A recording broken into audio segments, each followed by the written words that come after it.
after this session. We'll play with it after this session. Okay. Yep. Hey, Russ, why don't you play with it after this session? Yes, after. You know what this is, right? It's this and S4B. Nope. Ignore this test roll. What was that text? Let me try again. I'm gonna try something. Stay back. So I don't know if anybody follows on Twitter, but man, I started this thread about this particular book, the Book of Erotic Fantasy, and over 10,000 views and discussions about this book. Yeah, it was pretty. It was pretty lively. For a while there. So for a few of you here, Skinny J and Robert Moser were playtesters on this. Yeah. So I was like, wow. So I started this discussion, and somebody goes, do you want to sell it? And I'm like, well, let me go check, see what they're going for. $250 to $300 right now for this book. Wow. Price it all. That's nuts. And other than just a little gank in the spine because I had it in storage, all my edges are crispy clean. I mean, this book, I don't think I ever opened it. This book is damn near pristine. I was like, holy shit. So, Book of Erotic Fantasy, brought to you by, well, it's kind of funny because WotC now probably is wanting to put out a Book of Erotic Fantasy. Fuck, I don't know, man. Yeah, but it would be weird stuff, I'm sure. Dude, this is some fucking weird shit in this book. I'm just going to put that out there, all right? That's Okay. awesome. That's awesome. Okay, wow. Alrighty. So, well, we're live, so that's the best part about this. So, everybody, welcome back. We are on episode 25. We were kicking around earlier that someone had said that we'd actually been kind of like playing almost a year now, but we haven't yet. I think it's May. When did we start? I think it was in May.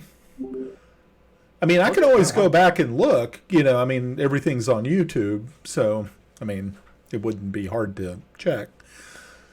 But yeah, because I remember, I think it was sometime in the spring that Ed reached out to me and said, "Hey, You got this weird group of people that want to play? Yeah, we want to rope you into this nightmare scenario."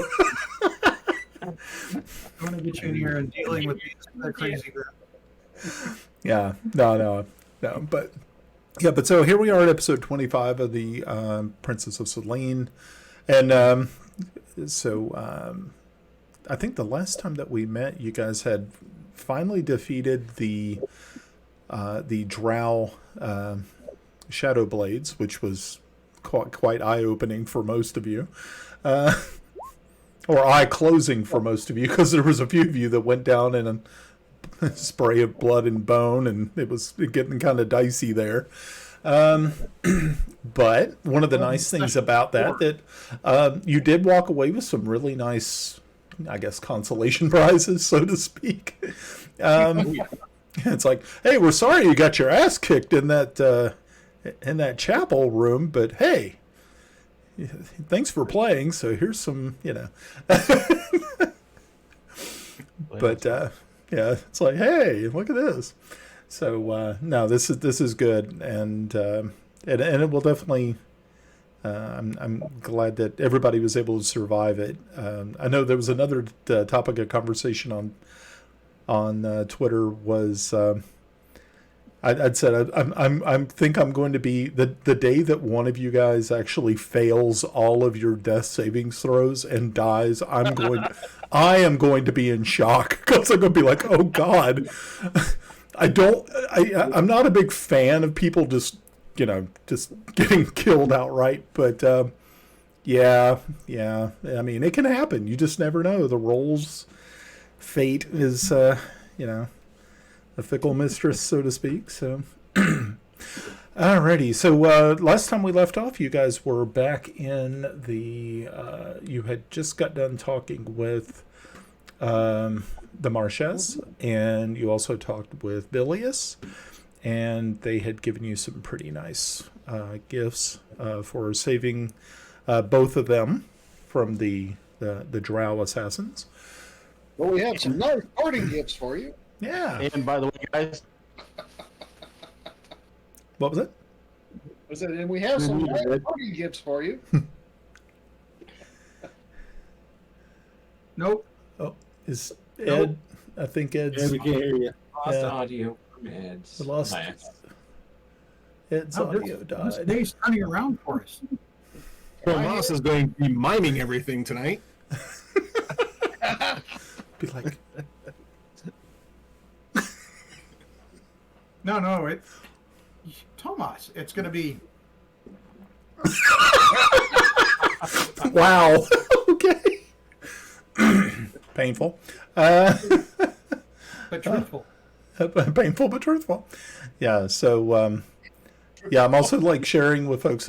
My Sunday night group has once again restarted, but they are no longer playing Dungeons and Dragons. They're playing Call of Cthulhu now. So, yay.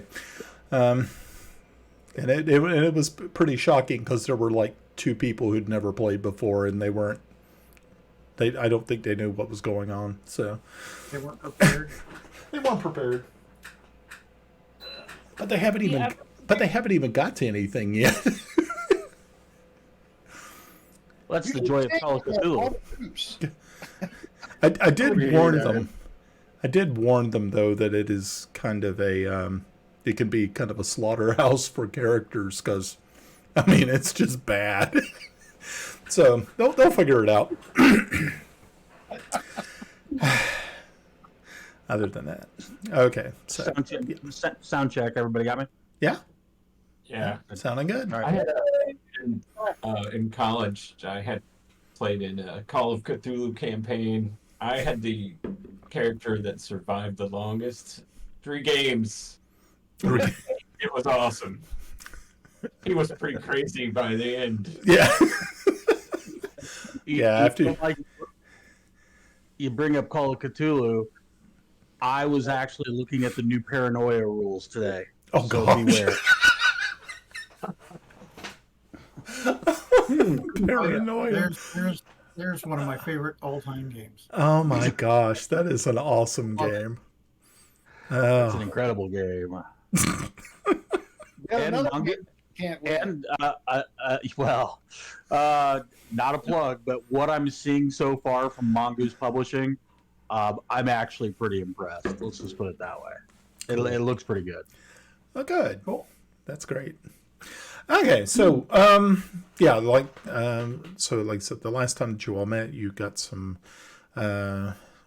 you were given some rewards, and where were you heading off to next? Pellak. Back to Pellak. Okay, Yeah, we were being transported to Pellak so that we can deliver that right. And I think, I very, think very well-bound diplomatic case. yes, yeah, I think you actually went ahead and did the teleportation part, and that's kind of where we left off. Okay, cool. All right. Brian, I did send you a DM. Did you happen to see that today? I Or did see anytime? that. I did see that. Yeah. And I'm And trying to come up with something for you. All right. Yeah. If it happens, I'm currently sitting on some cash, so I'm willing to dedicate cash to that. Okay. So let me just pull up inventory. I have 500 gold. I'll probably send 400 in that or whatever a wagon load is, and the rest of it goes back, and I'll pay for the ferriage charge and everything like that. Okay. Okay, that sounds good. Okay. So yes, as you are teleported to Antero's teleportation tower.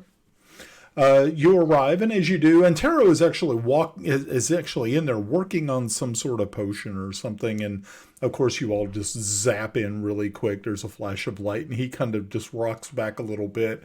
He's like, Oh, oh, oh.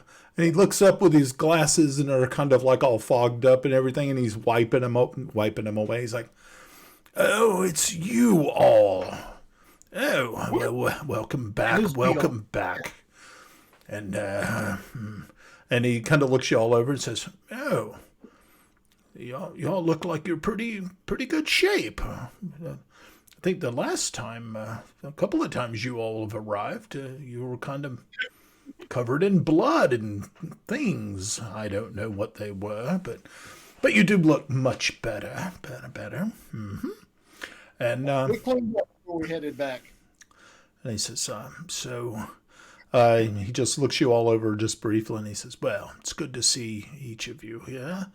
I feel free to, I have no questions for you, but I am glad that you're here. But in your absence, there has been some troubling news that you may not know about." Is Lady Illya in? Is she here? Is she in residence? Of course. Okay. Your news? Oh, the news. Yes. Yeah. He just kind of got sidetracked there for a minute, and he's like, "Oh, yeah. That, yes. Those dreadful people from the Empire of Zyph have thrown in their lot with the Ket. So dreadful indeed.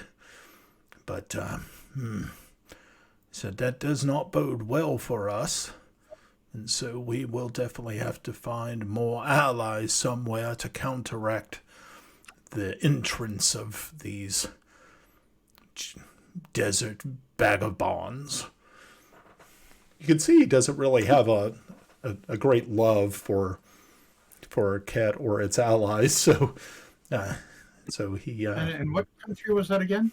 Zyph. It's just north of Ket. They share borders. Yeah. Well, have we the Grand March assisting? I've not heard of such. I know that Valuna has thrown in with us, and Celene as well, which is good. But of course, we're always looking for more allies as the war expands. He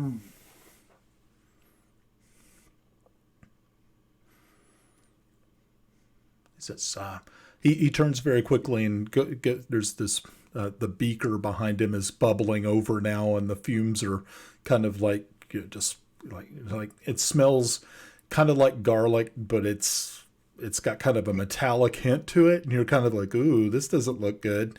And he turns around really quickly and turns the burner down on it, and he's like, "Oh, I gotta keep an eye on that. If I don't, it'll spoil, and then I won't be able to put it in vials. And once I get it in vials, then it will be safe.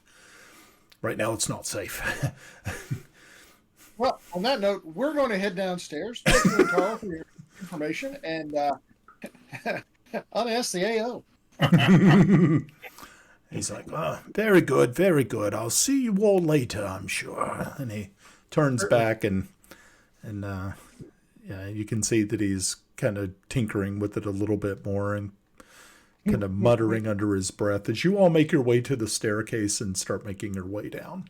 You finally get down to the floor in which the throne room is on. There are guards, of course, ever present, and but they recognize you, so that's kind of a good thing.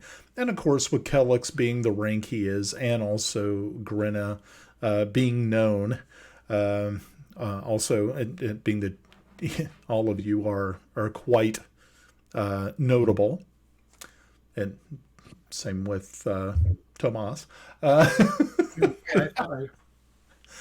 Yeah, you easily make your way over to the the throne room where the guards are standing by the door.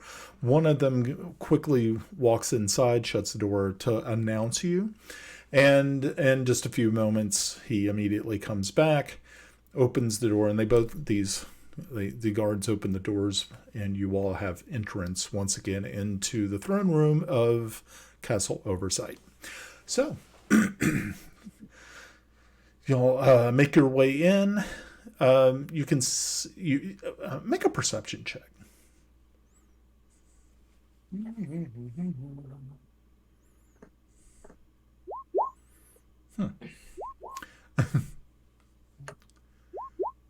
What country are we in again? You are in Bissell. I'm kidding. Oh, sorry. No, almost doesn't know if he's in a country. Okay, so. My book. Okay, yeah, no, I totally see what happened here. Okay, so, Kiffy, you don't really seem to put Grenna and Kellex and Timble. You three have this, you just get this overwhelming feeling that this is a high stress area. People seem to be a little on edge.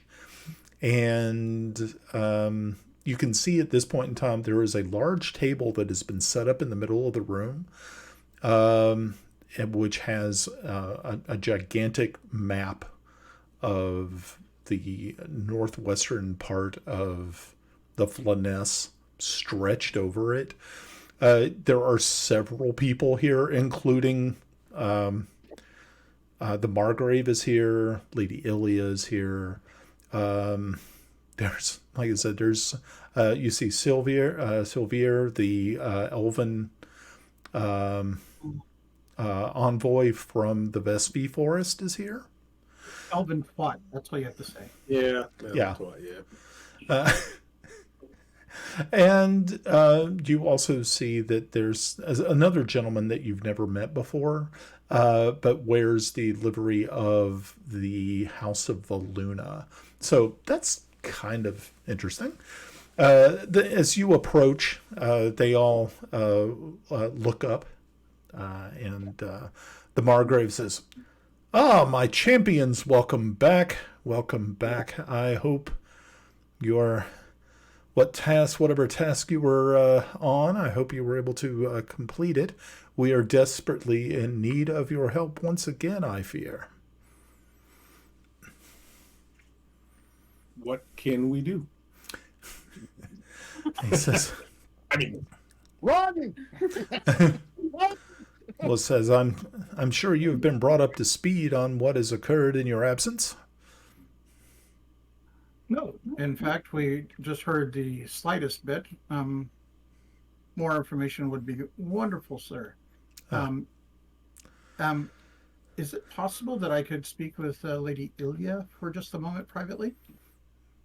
He just looks over at Illya and just and nods to her, and she looks over at you and just kind of waves you over with her finger, and you all walk off into like a separate meeting room off of the. And you've been in this room before. Actually, all of you have. It's kind of like a conference sort of area, but the table there was not large enough for the gigantic battle map that they are using to try to coordinate the onslaught. So, yes, you walk in.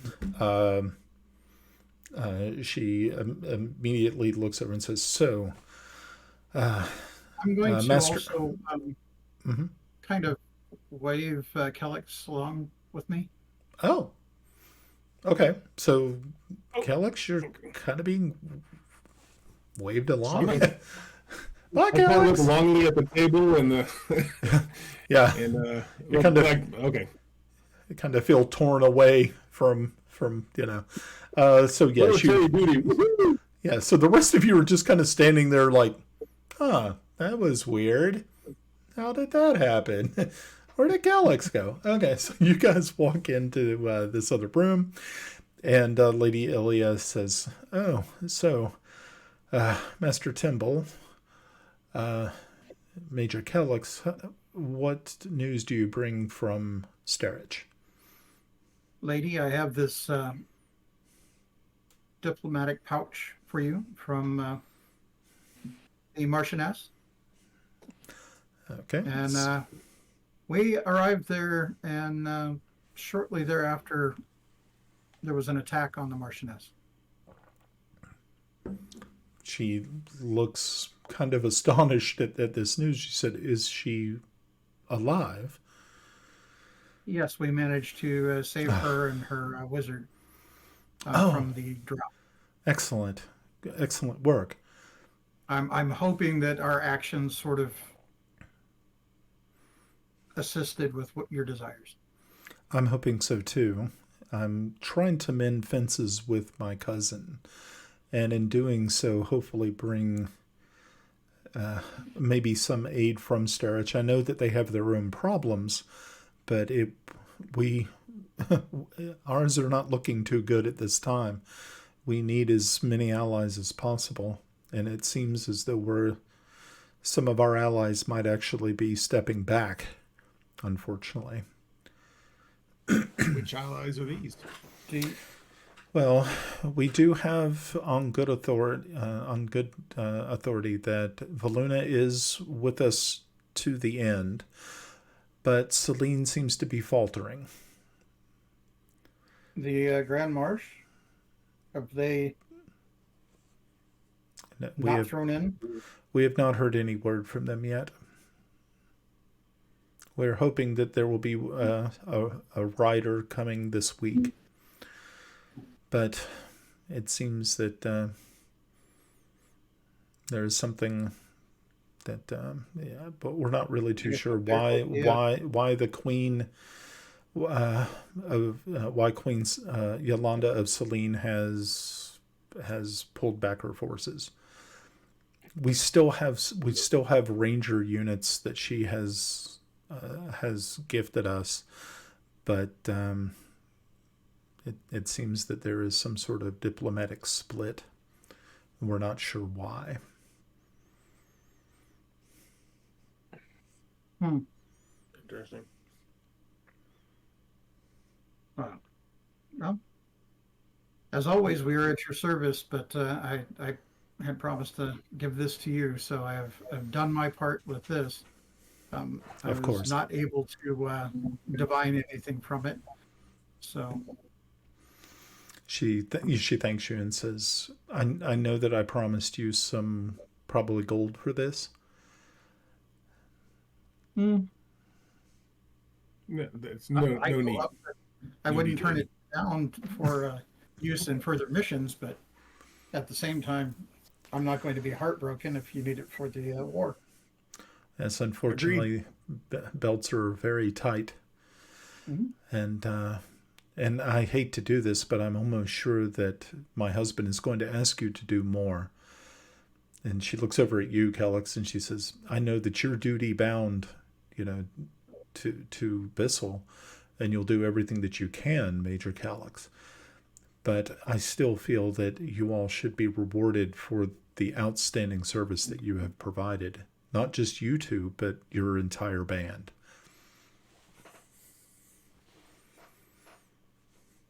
Barony sounds good. And I'll give it. What did you say? A barony sounds good. He's just floating that out there. Yeah. It's like, hey. If that doesn't get the little fairy off our back, nothing will. Well, anything that you give us will be, well accepted, but maybe possibly later after things have settled. I mean, you want it now? I love it. It's like, we need it now. I have this like Thomas miming something in my head. The only boon that I would ask is perhaps a kiss on the cheek. She's at first kind of surprised, but then she acquiesces to your request and actually does so. Again, you are my lady. She says, Oh, my well, God. gentlemen, I'm sure you want to get back to the matters at hand. The war room calls, I'm sure. And so Alex bows and quickly heads toward the war room. okay. Yeah. So while they were in there, the conversation that was going on with the rest of you, as you all were kind of looking at the map, and of course they got their nice long sticks that they're moving miniature pieces around these boards to show which units are going where and all this good stuff. And you overhear possibly it's a pretty dire prediction that with the increase of troops from Xife, that Pellak itself will be in danger within a fortnight. That's not good. Well, what I'm hearing is they need somebody to draw off the forces of Xife. Yeah. Tomas, perfect candidate. Tomas, yeah, he volunteers his tribute. And just for those, let you know, the maps are back up. Oh, good. Oh, that's nice. But yeah, as Tomas is standing there with Which map? I can't wait. The Greyhawk maps were down. Yeah, they were down earlier. So for those people watching at home, make sure to visit Anna B. Meyer's website, her annabmeyer.com. She has beautiful Greyhawk maps over there that she built, put together, created. Absolutely stunning stuff. So check her out. Or else. No. Alrighty. So yeah, Kellex, Timble, you guys walk in. You're overhearing the conversation. You're seeing you finally get a chance to get a really, really good look at the map. You see the worry on the faces of the men standing here in this room. And yeah, it's yeah. So as Tomas was looking at this and giving his history and tactical background, how do I perceive it? Do they seem to be making the right call? Is that a history check or just a straight up intelligence? Or, yeah, that would be just a straight up intelligence check. Gotcha. And can Kellex do the same thing? Because that was my kind of intent, looking in the map to see if there's Sure. what is their real concern. Okie dokie. Oh, 18's good. You suggested an intelligence. Well, Tomas is headed back to the yeomanry. Okay, so Kellex, you're kind of looking at it and you're thinking, okay, these don't look like bad things, but Tomas, you're looking at it and going, with the numbers that you see arrayed against Bissell, unless they have an injection of new allied troops coming in within a week, the front is going to collapse. Which will swallow up those towns that you guys remember from the beginning of the campaign. True Light will fall. There's some pretty good sized towns and villages are going to just get swallowed. Yeah. So the front, as of now, has pretty much been Thornward, and they have not broken completely through, because I thought True Light was looking to be about where the front was. Yeah, I'm just curious. Yeah, just north of True Light is where the front had stalled, and like I said, with the injection of new troops from Xife, it's now going to just open that up, and they'll just lay siege to True Light, and probably starve them out, which is kind of a tactic that is primarily used in this type of warfare. Yeah. So it looks pretty grim. As you all are standing there, kind of watching, you see an elven messenger approach. What's his name? Sylvir, and hand him a case. And he immediately pops it open and takes a look at it. And he says, "Gentlemen, it seems that I know why Celene has kind of faltered in their support. And it seems to be my queen's problem. It seems that Queen Zan and Queen Yolanda have renewed an old vendetta against each other. And it was caused by Zan herself." And he just lays it on the map. And yeah, it's you kind of figure it's some sort of elven blood feud that has been going on for some time. Now you have to understand, Zan and Yolanda are related. they are actually it's a distant relationship, but they are actually from the same bloodline, royal elvish, blood. So yeah, so now he's going to try to mend. He kind of looks around and says, "Well, unless we mend this fence, Celene will probably pull her troops, and we need those troops." And he says, "I'm going to have to, if you don't mind, Margrave, I'm going to take my leave to see if I can pen a missive to Celene." Said, and then he kind of looks over at you guys and says, and it looks like you guys might be our saviors after all, once again. Let me guess. Messenger duty. Just what you enjoy, I'm sure. And so he, the elven messenger, leaves the room, followed quickly by Sylvir.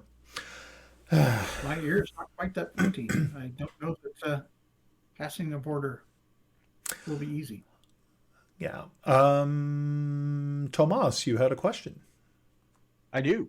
As I'm looking at the map and everything like that, first of all, if True Light falls, are the forces coming from Thwar, or are they coming from Damashq? I'm trying to figure out where it's coming from. And then secondly, in this grand map, do I see any representation from the Yeomanry? Yes,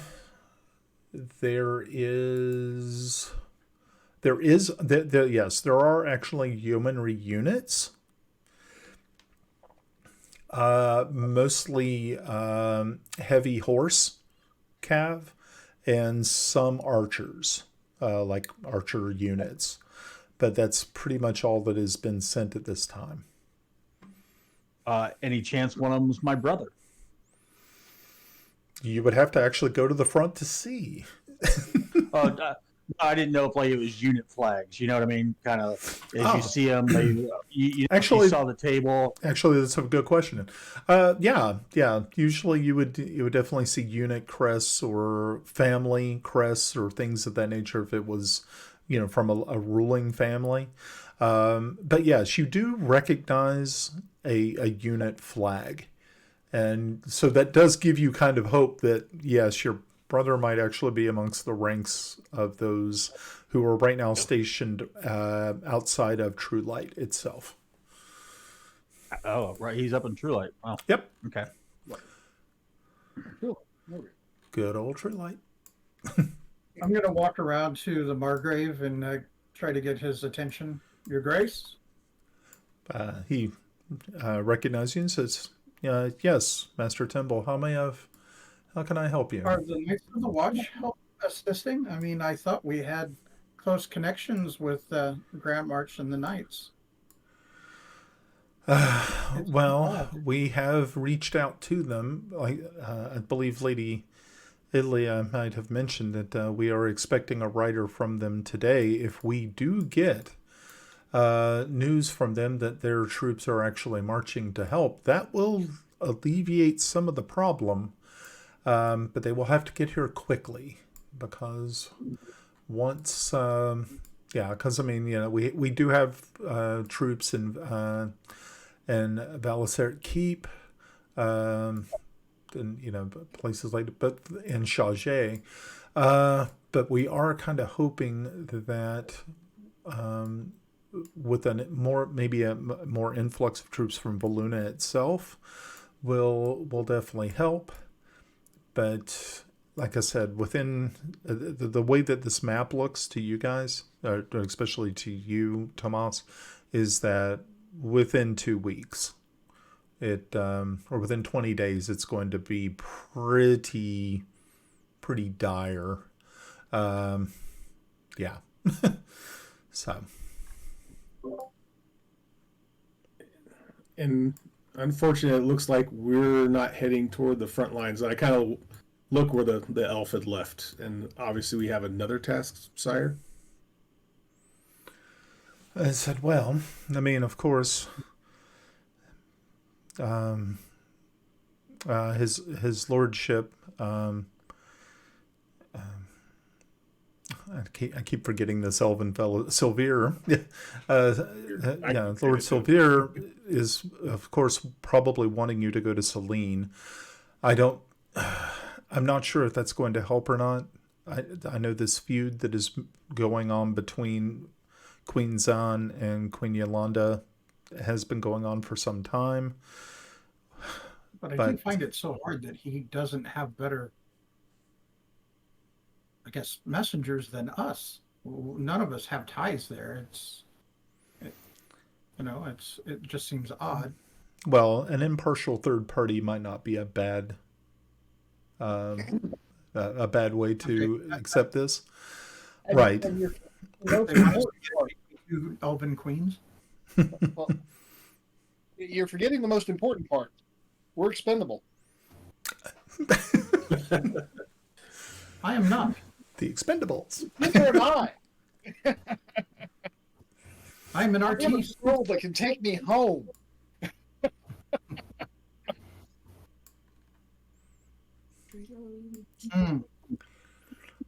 Man, that would throw off the campaign, wouldn't it? If we all went to the Cold Lands.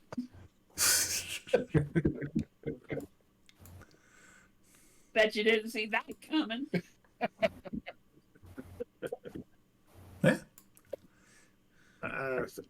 If we are to leave, do you know when we are to be dispatched? Well, that will be up to Lord Sylvere. I'm sure he's penning something even as we speak to try to bring some sort of peace between the two. But so I would just keep your ears open, and of course you all have lodgings here within the castle, and feel free to use them, of course. Are we being set up to be the kill the bearers of this message? You never know, man.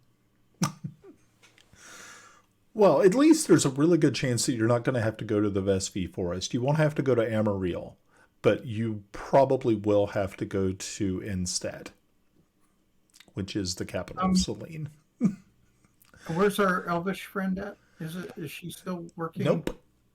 Your elvish friend is actually at the old 97? I think that's where you all left her. I thought she was helping the people there. Yep. Okay. Well, that would be helping the people. That's right, because capitalism in Marydale must flourish, and it's going to start with the old 97. Depending upon where that giant incursion's coming from, it may be pretty close to the front. Maybe. Would that be something? Okay. Kel looks at Kiffy and says, "Well, unless we take take another transport, looks like we could be passing through your family lands." or at least nearby.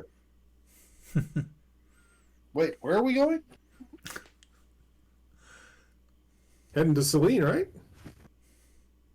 Will there be cake? Or there'll be cake. Fairy cakes. I should hope so. It's been a day.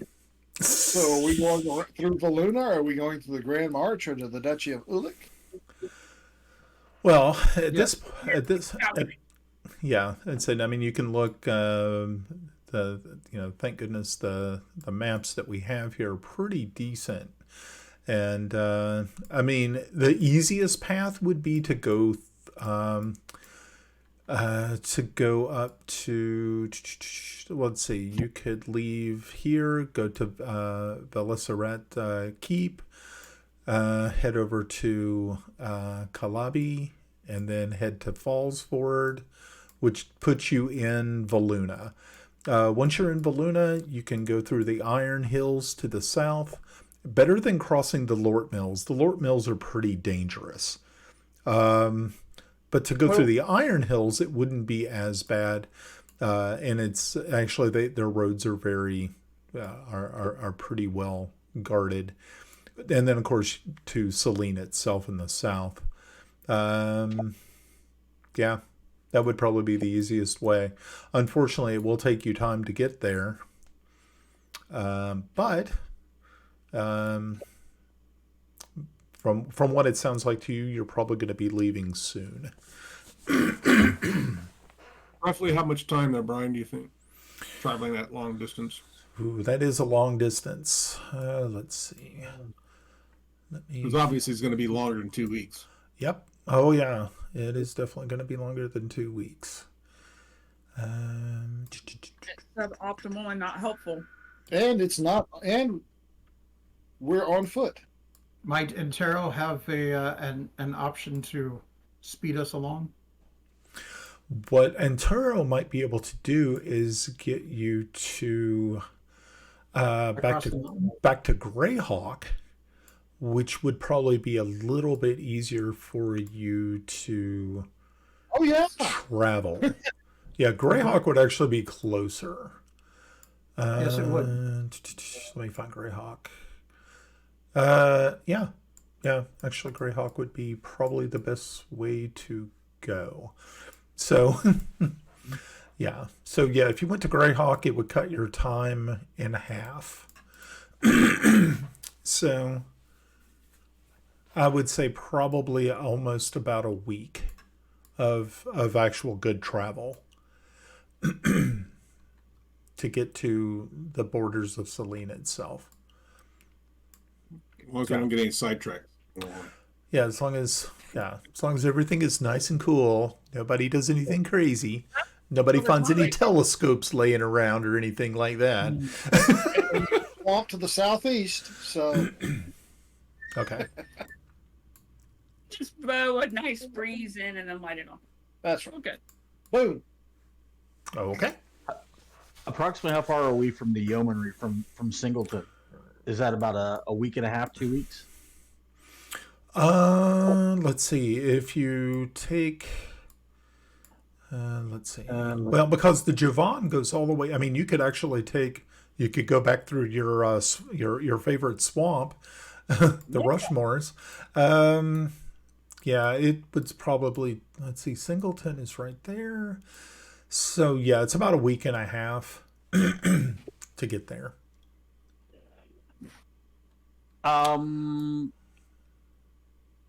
Who's in the room with us right now? Okay, so right now you have the Margrave. You have, of course, your group, Lady Illya. What's that? I'm better off with the Margrave. Got it. Okay. So, excuse me, Margrave. I'd like to send a message to my father and see if he'll send reinforcements. Is there a way you can expedite a message to him? He looks and says, yes, I'm sure that there's a way that we might be able to get some news to them faster. I think checking with Antero might also be helpful in that regard as well. Okay. Okay. I just emailed you the message I'm sending to my father. Oh, okay. Cool. Thanks. Okay. Another Ed running out of control. All right.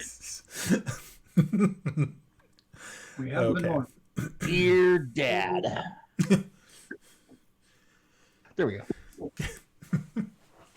Okay, so with that in mind, gosh, still kind of fighting the lasting effects of that flu that I was fighting a couple of weeks ago. Nice. Oh, long okay. long COVID. I don't think. No, it wasn't COVID. No, it's just me hanging out with people who have children. Even worse. Children. What you're talking about there? Well, see, being that I'm an old guy who I don't have any small children anymore. Mine is grown up and gone, and I have no grandkids yet, which is kind of a bummer because I really want them.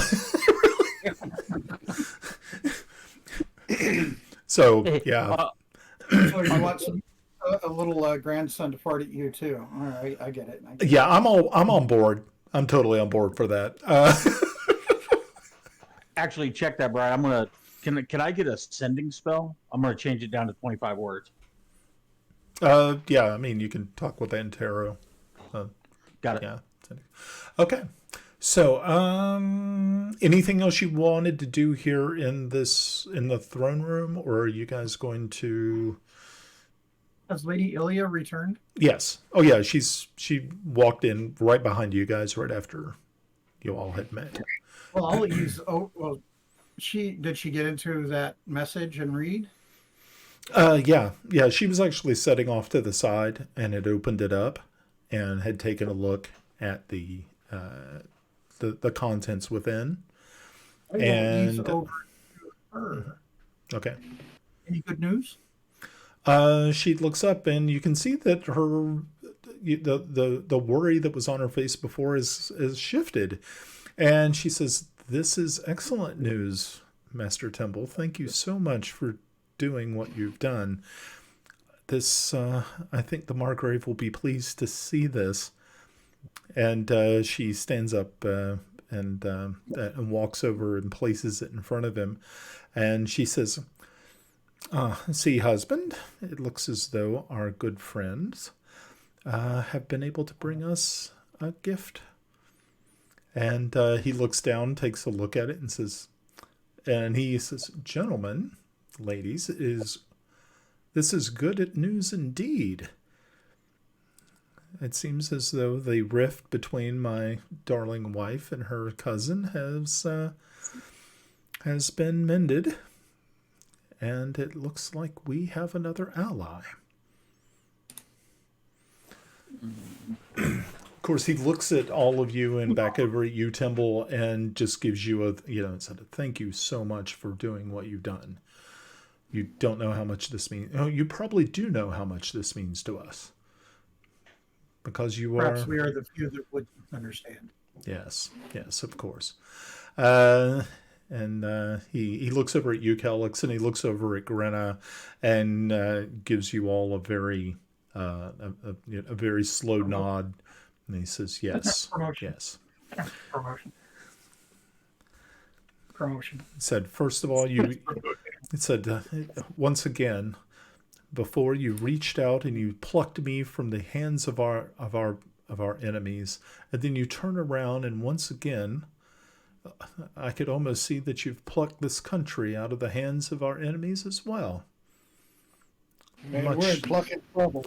Yeah. As always, sire, it's always a duty and an honor. Yeah. Yes. We're And fucking good. so other than that, they just get back to, and they're now they bring in some other say miniatures to represent the numbers that are mentioned in the letter from the Marchioness, and it starts to look a little bit better.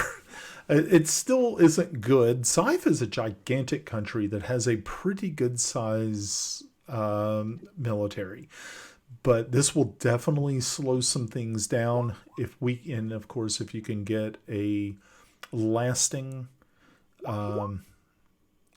commitment from Celene, then you all will be probably in the clear. Okay. So, Brian, when I send I don't need it's only 25 words. I'm basically, it's actually less than 25 words. Okay. Father, urgent. Tomas stationed in True Light. City near collapse. Immediate troop dispatch crucial. Waverly legacy. Realm defense depend on swift action. Tomas. Okay. That's the message I'm sending to my father. Cool. Who's this Tomas guy? Well, there's Thomas. Well, there's a Thomas and a Tomas. There's two of them. You guys aren't twins or anything, are you? That'd be kind of cool if you were twins. They were trying to keep the family name in case he did get killed because he's the firstborn. So I'm like the bitch Thomas in the family. Yeah. You're the spare. I'm the spare. Yeah. I'm Prince Harry. See the swastika? Jeez. I was thinking like maybe from the Lion King. I'm just waiting for you to go evil so you can be Scar because you already have like the face. Yeah. It is a sign. Yeah. Long live the king. Yeah. There's still time. That's real good, Greta. It's like, oh, there's still time for him to turn to the dark side. Why not? That's good. From him, it's scared. Oh boy. Okay. All right. So, was there any other questions you had for the Margrave or anything, or did you want to go? Was there anything else that you needed to do in Pellak? You probably don't have a lot of time, because if Lord Silvere comes around the corner at any moment, he's probably going to have some sort of document that you all are going to have to take with you.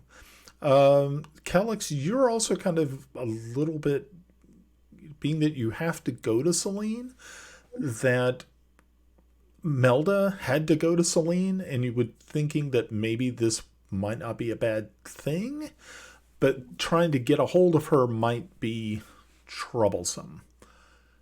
Well, after this, Calyx was gonna go to the Church of Heronius and send a sending message as well. Okay. But I do have a couple questions for the Margrave. Basically, like, what actions do you need us to take there? What is our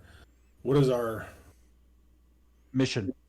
Real mission. I mean, well, the mission itself would be to try to mend the rift between the Vesvi Forest and Celene. That's the thing. If we can get both elven queens on the same sheet of music, then we will not have any problem. But we desperately need how deep this rift goes, or what the issue is. Silvere would know more, being that he is of a royal house in the Vesvi. Actually, he is, I believe, a second cousin to Zan, and Zan is. If you ever meet Zan, you'll know. She's different. I've only met Zan once, and I've only met Yolanda once, and Yolanda was much easier to work with. Somebody told that bitch to chill. Well, if we kill one, that solves the problem. We're gonna depose one. As you're sitting there making deals with Drow Shadow Blades, be like, hey, we got something for you. Oh Lord. Thank you, sir. We'll do our best. I wouldn't expect anything less. All right. Well, I think we're going to break for some time. It looks to be it's getting pretty much close to lunchtime, so we shall reconvene once lunch is finished. And so as they are moving away from the table, you hear the door open up behind you once again. And from there steps Lord Sylvier. And he walks over to you, Calyx, and he says, Major Calyx, well, I believe this right here will at least buy us some time and hopefully get us some commitment from Queen Yolanda. And he just pops it in your hand. And he says, Zephyr is the asset. Is Zephyr the asset?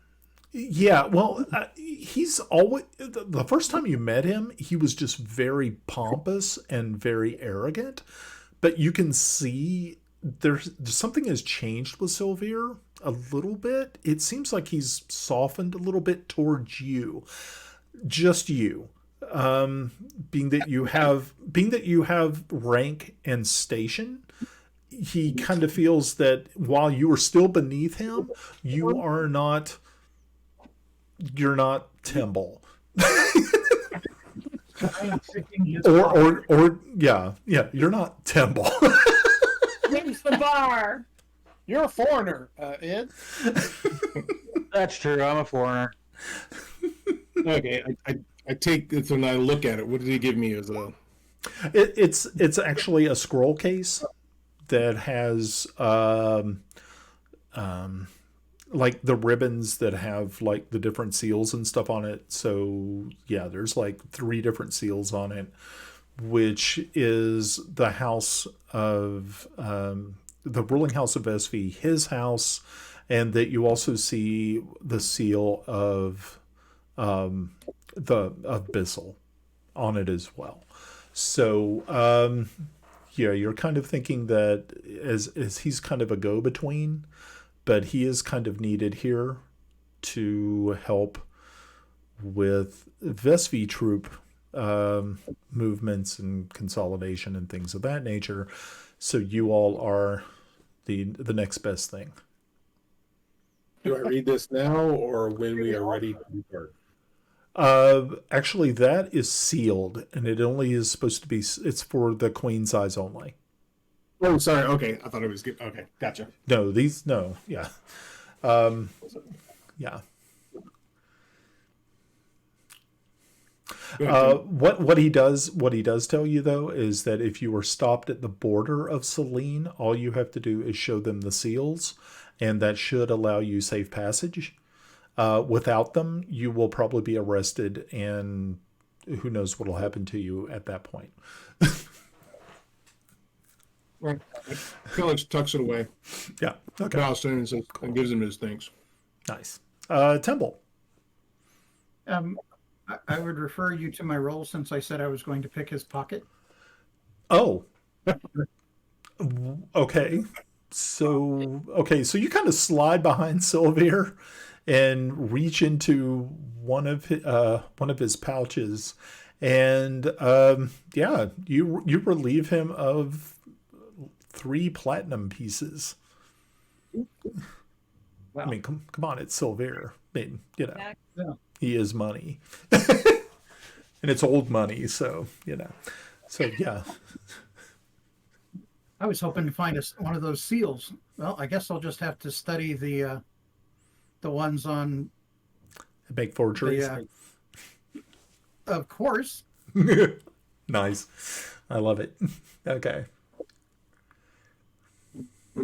I would like to take the time to run out and see Raven. Oh, okay. Yeah, you can do that. Should we all meet back here at least in an hour? I mean, what time of the day is it actually, Brian? It's noon. Do we know? It is noon. They broke for lunch. Right. And so, okay. So probably the sooner we leave, the better. Right. Yeah. Yeah. So I'll tell everybody to meet here in about 2 hours. Yeah. Get whatever you need, get ready, and we'll go. Yeah, because you guys have had a pretty long day already. Because if you remember, the night before you fought the drow, Yeah. and then you teleported out of there and back to Pellak.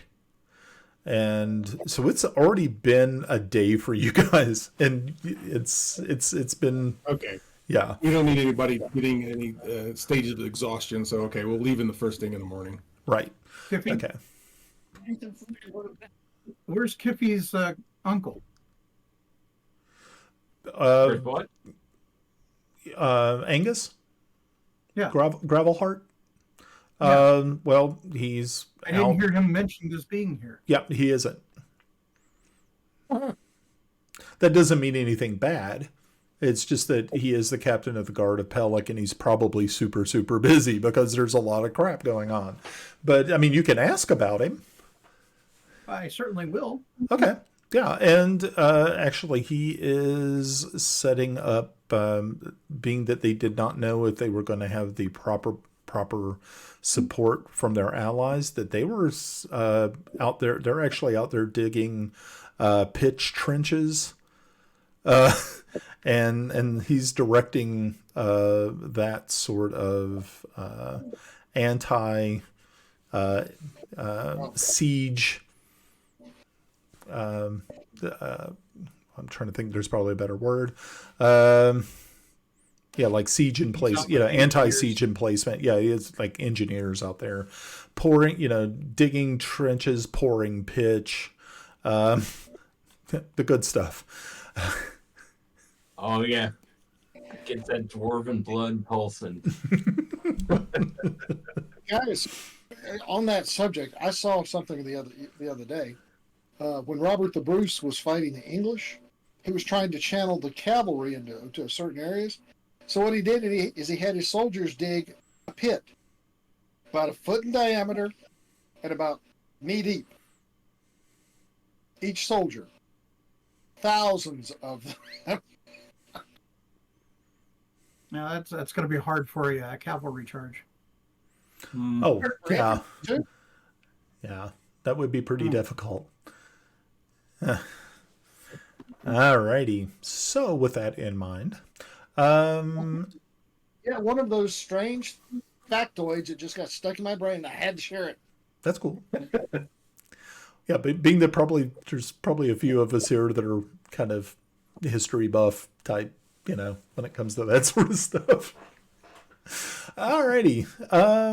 So, was there any other questions? Any other things as you were making your way towards certain areas? I think you all were going to. Yarn, what were you thinking? I need armor. Okay, so yeah, you'll need to go into the market and probably look for something suitable. Okay. Anyone else doing anything? I know that Tomas is going to send a message.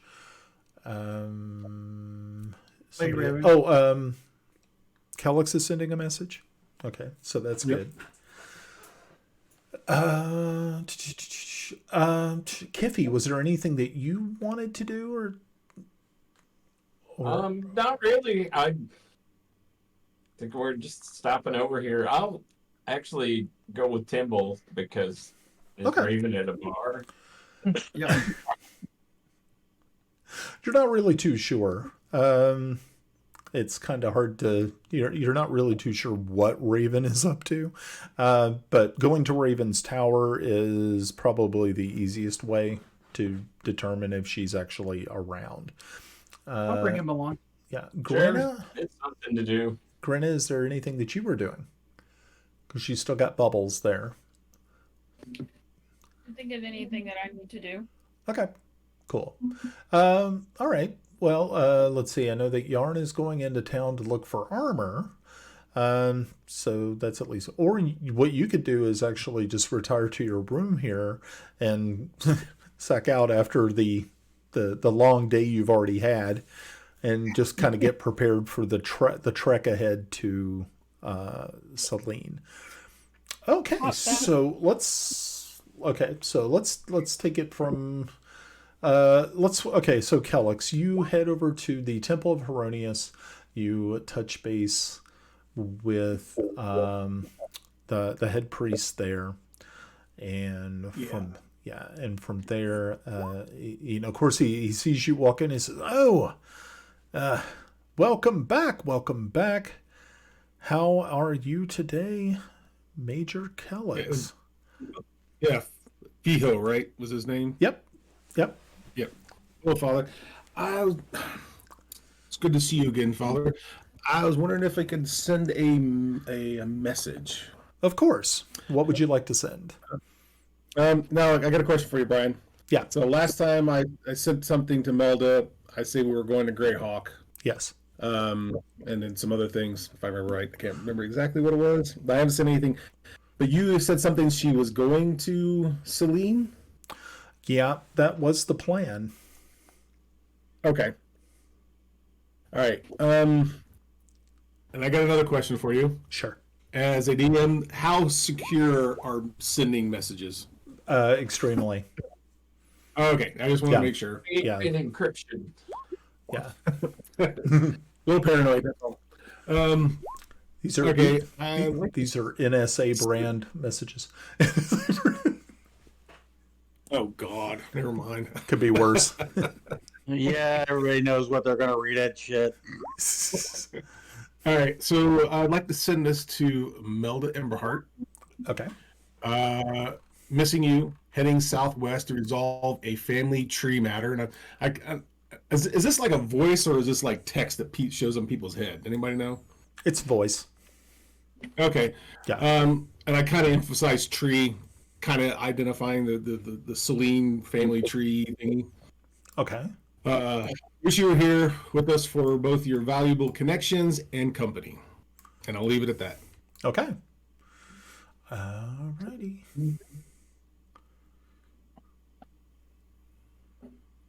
So, I believe with message that they also get a chance to reply, if I remember right.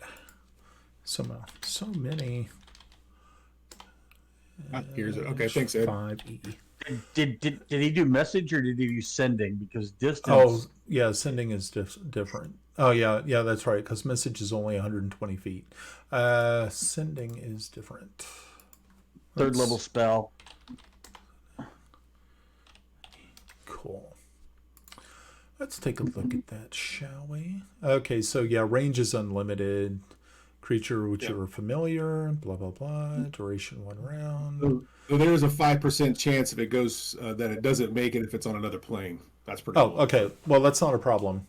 That's not going to be an issue. You can send the target is on different lands. Yeah, I don't think that they have the option. The creature here's the message in mind.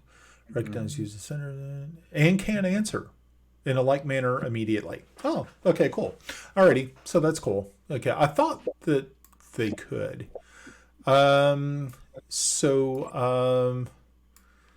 She sends back to you and she says, been very fortunate. I am actually not too far away from you now. I am in the city of Hook Hill. Boot Hill? And That's I know what Hook Hill is in Grand March. Ah, It's just really directly south. okay. Oh, I right. thought you- Okay. Hello. All right. Cool. Yeah. Hey Brian, did Dad answer me? Actually, he did. Number one, he says, said, so glad to hear from you. I am not at liberty at this point in time to say what I truly feel about the unrecognized marriage that you have perpetuated. You, of course, would not know of our plans. We had already betrothed you to another. This has upset us greatly, but for your brother's sake, yes, we are definitely going to send soldiers from Singleton to help him. So I got a howl. He gets a good message. I get a howler. Get a howler. Pretty much. I mean, it does not sound good, and he does not seem happy. But at least he knows, that there is help on the way, and that it will definitely aid your brother in his struggle outside of True Light. But yeah, you can tell that your marriage to Lily Nels was a shock, being that you did send a letter to them outlining what you've done. Yeah, but you did not know that there was already a betrothal in the works. Good God, I'm Rob Stark. No, you're Boromir. Oh yeah. Well, Dad is the Steward of Gondor from the sound of it. Do you want to touch my horn, little hobbit? No, you need to send him some oil. Oil. Take a long jump. Well, Pellak will actually give 20 gold and his thanks to the father, asking to make sure the gold gets to those in need.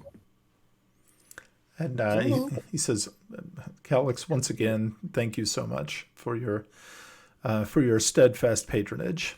And he says this money will definitely go to help those who are greatly suffering in this time of war. He said, of course, anytime you need to send another message to your friend, feel free to stop by at any time. Thank you. May the Archpaladin watch over you. And I head back toward the keep. All right. Okay, so you got done. Yarn, you went into town looking at... now, some of the artisans are running a little low on items because a lot of it is going to the war effort. But you do see some really nice studded leather items, and one thing that you definitely saw that you were not expecting, you were kind of figuring that it would not be, there would be something this awesome would be just laying around, is a mithril chain shirt.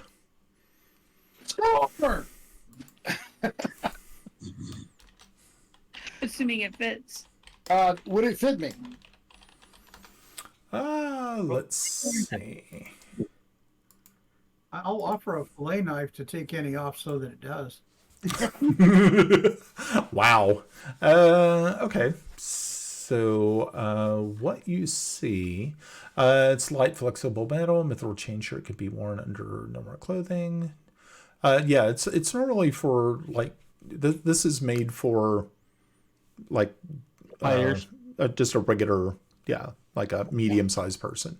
So it would definitely fit you. Okay. Yeah. How much do they want for it? That's the fun part. Yeah, they don't usually just go for free, so you may have to like talk to some of your friends to see if they can spot you, depending on how much they are. Let's see. Ooh, okay. Actually, that's not that bad. Where's that mithril? Mithril chain shirt. Where's the prices at? Where are they? Oh, I bet it's going to be pricey.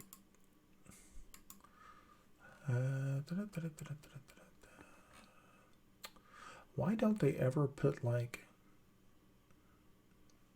how much things cost in this thing? Okay. Oh, okay. They're 500 gold pieces. Yep. 500 gold. Yep. All right. We have a wagon load of like 600 gold or something. We got what, 70 gold from the other? No, we got like a wagon. How much was that? How much was in the chest? 500 some odd? Yep. And how much did we get each? Well, the 500 some odd divided by 6. I don't know what to say. 75 gold pieces, or actually, sorry, 90 gold pieces, 40 silver pieces was the haul. Good. So, I got to do math. Ah, Brian! Not math. Don't say that. It's not math, it's just arithmetic. Yeah. It's not like we're asking people to do algebra here, or calculus, or whatever. All right. I have 199 gold. Ooh, you're a little bit short. I know. Is that including the 3 plat I gave you? What's that? Is that including the 3 plat I gave you? That's including the 3 platinum you gave me. Yes. It's only 10 gold. Okay. So.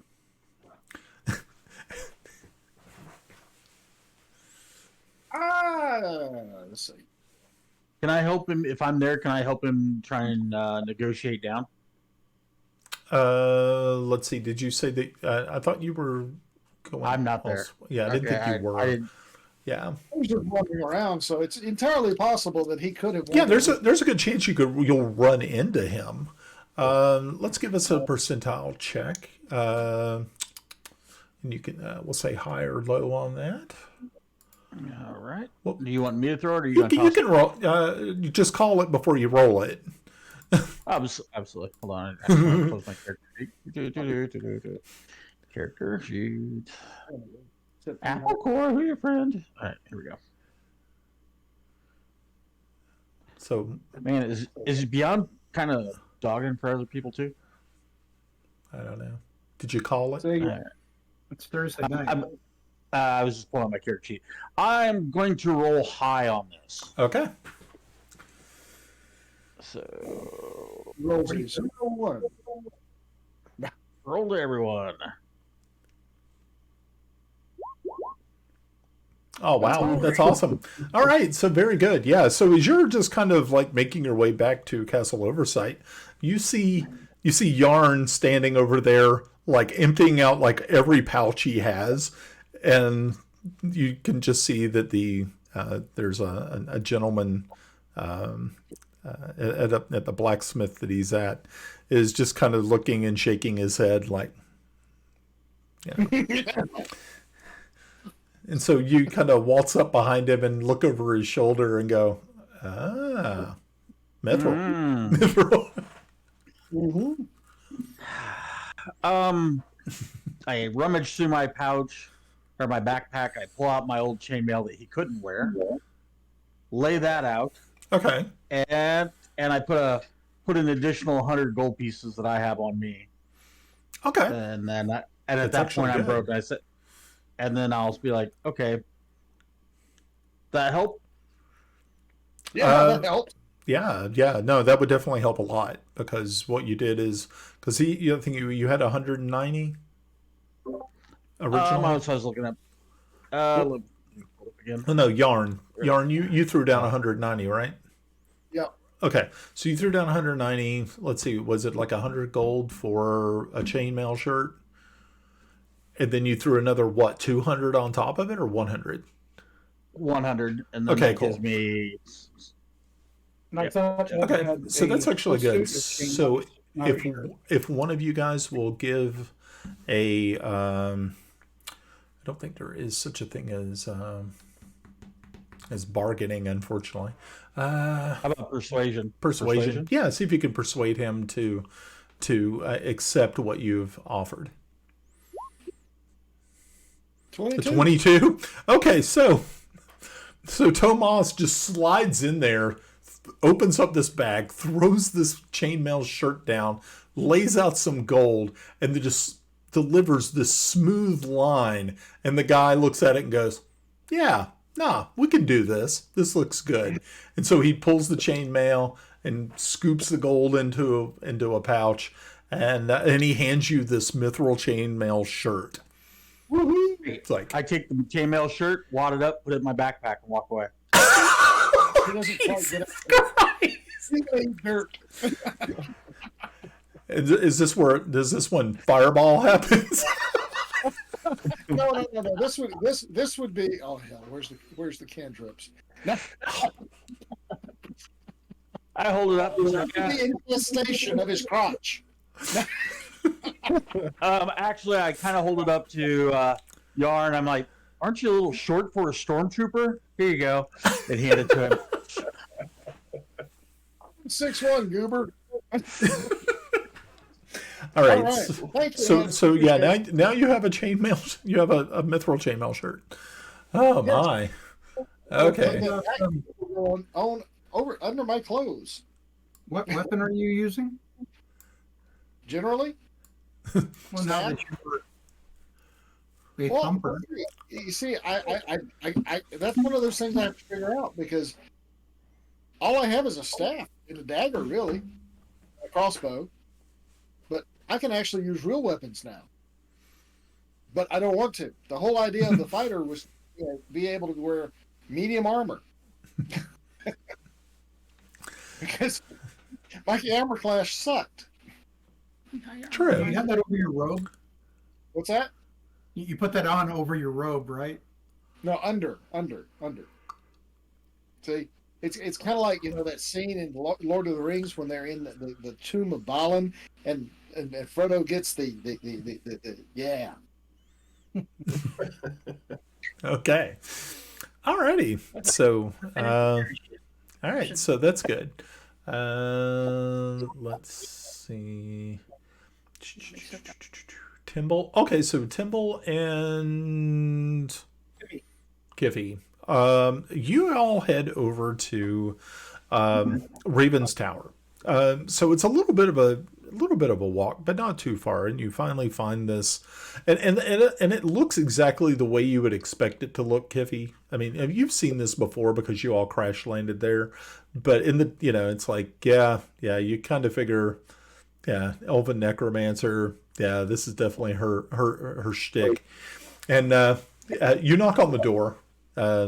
Timble knocks on the door, and it opens slightly, and once again you see the skeletal face of Mortimer sort of looking out at you. And did we lose Ed? Because now the cameras are weird. Morty, it's Timble. I'm here to see Lady Raven. It just makes this like rasping kind of dry noise, and it opens the door to you. And once again, you find yourselves on that long spiral staircase.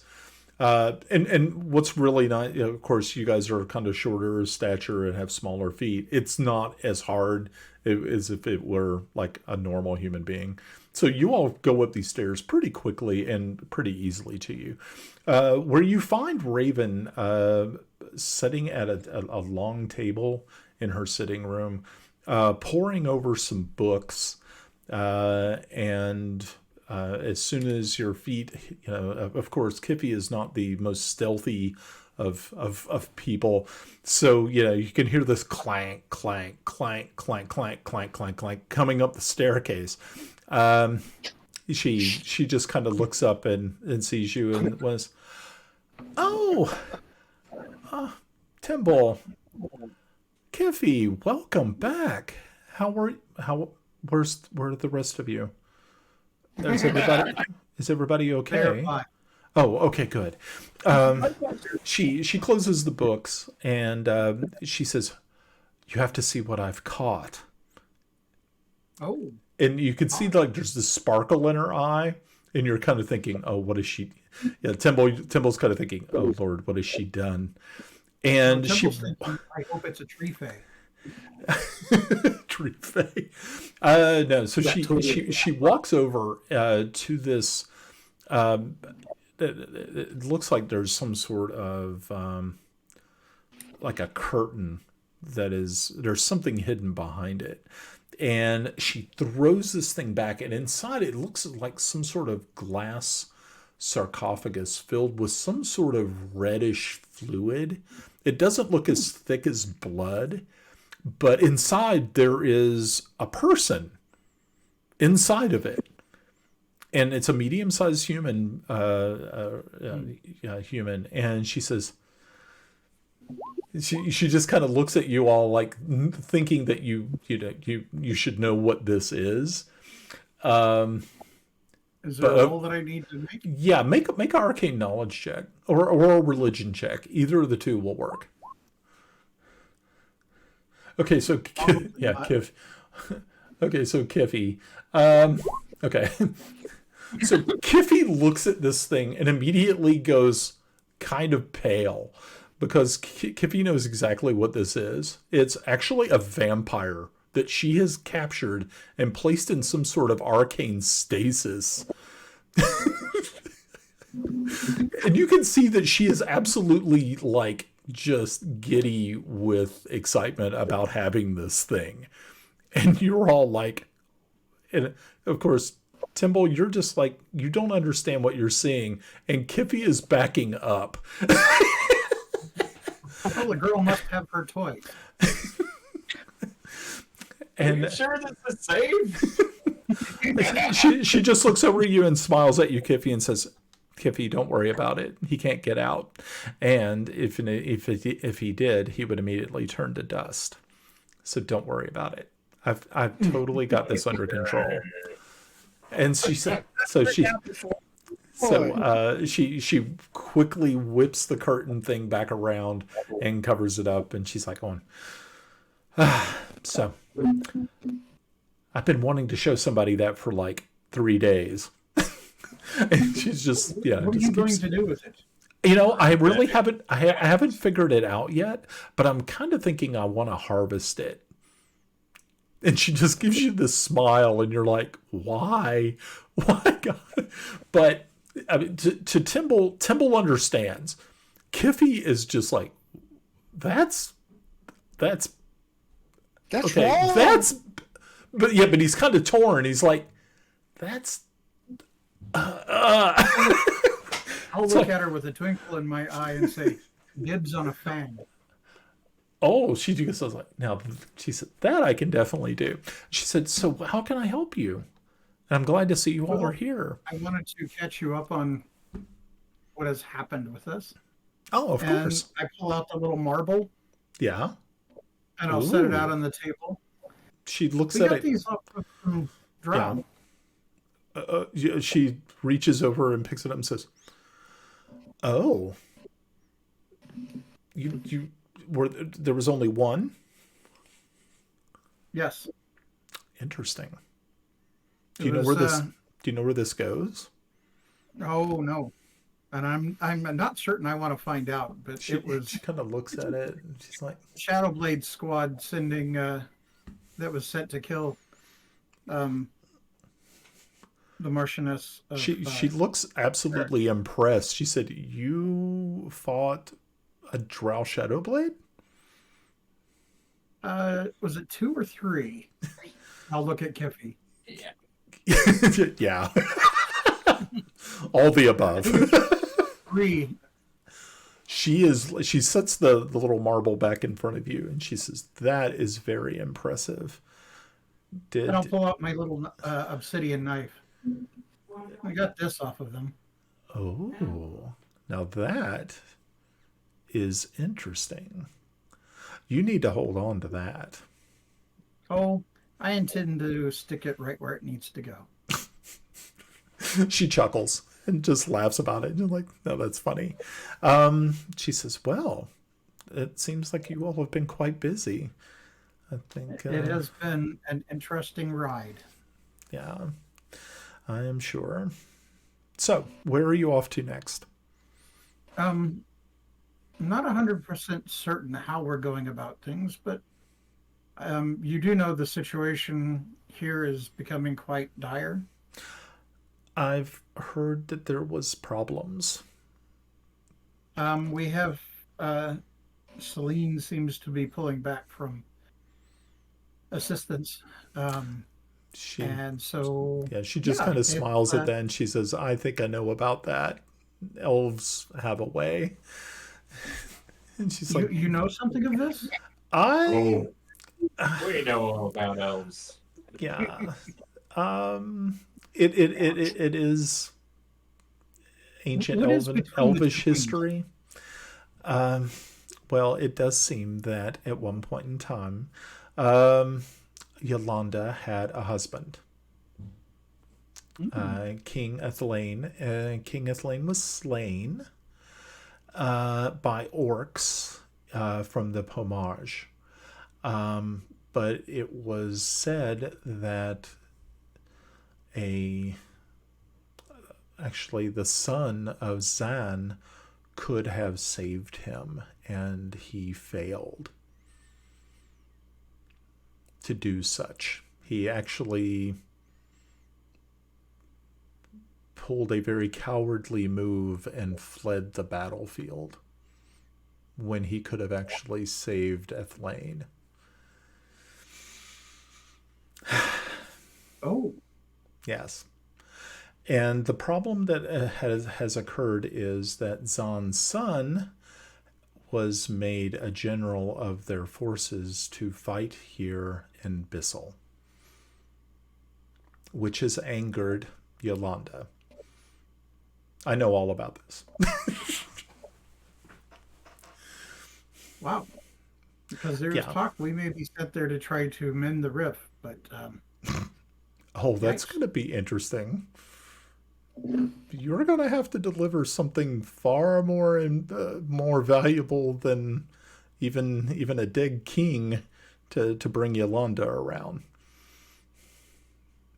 Oh no, we find the rat magic user, we can have the dead king.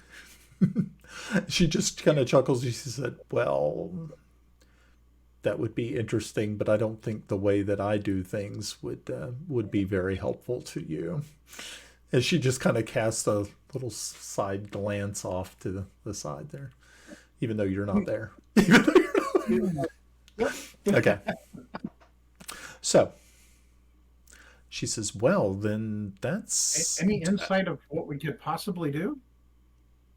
I really couldn't even tell you how to fix this. It just seems... I mean, and this is... I mean, you got to think, this is like 300, 400 years ago. This has been going on for quite some time. You know, so sorry. Wish I knew more. Oy, that's a lot to think about. Yeah. I said, I'm very, very surprised that Zan did that. But knowing the situation. But Zan can be kind of impulsive and hopefully they can fix this. Don't know how, but maybe.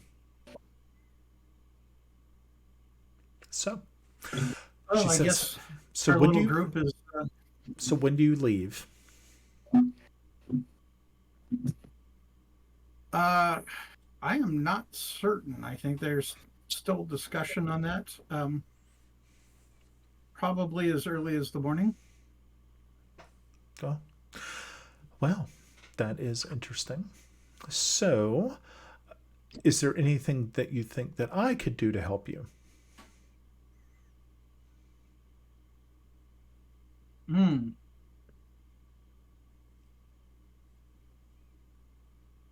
Kiffy, do you have any idea?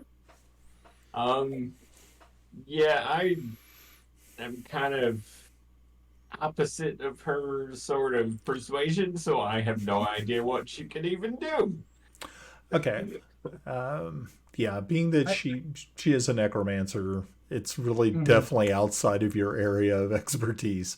I mean, she does... Yeah, we're impinging on his comfort zone. Yeah.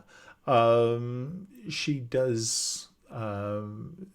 She does once again mention, said, you do still have the other marble that I gave you? I'll look at Kiffy and say, I do. Okay, good. All right. Well, that's at least one way to get you back here as quick as possible. Unfortunately, I have no way of being able to get you to Celene, being that I have never been to Innstat. So we have a thought about that, so we may be able to get a jump start on that. Oh, good.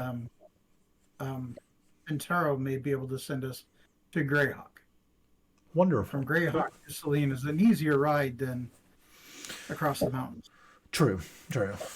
Oh, yes, I could definitely see going across the Lort Mills would be quite treacherous. Not recommended. I'll look at Kiffy and say, well, how bad is it? Do you think that would be a good walk? Probably not ideal to go lengthwise across the Lord Mills. Even as a native, I would say that's probably ill-advised. Yeah, Yes, we do have that Sir Tomas with yeah, us. because Kiffy knows all too well that the Lord Mills and a lot of the mountains in this area are filled with giants and all types of other nefarious creatures that don't particularly enjoy dwarven company and the like, and definitely are not fond of humans or elves. So yeah, Good thing I'm neither of them. Yeah, Unless they're in a stir fry. stir fry. Alrighty. So Well, you can. I don't want to lean on you too much, but if you have any ideas yourself on a contact, an old friend, someone that we might be able to speak with to at least have friends there, if you know what I mean. Unfortunately, I don't know that many people in Greyhawk. Like I said, I've never been to Innstat. And I don't know anyone there.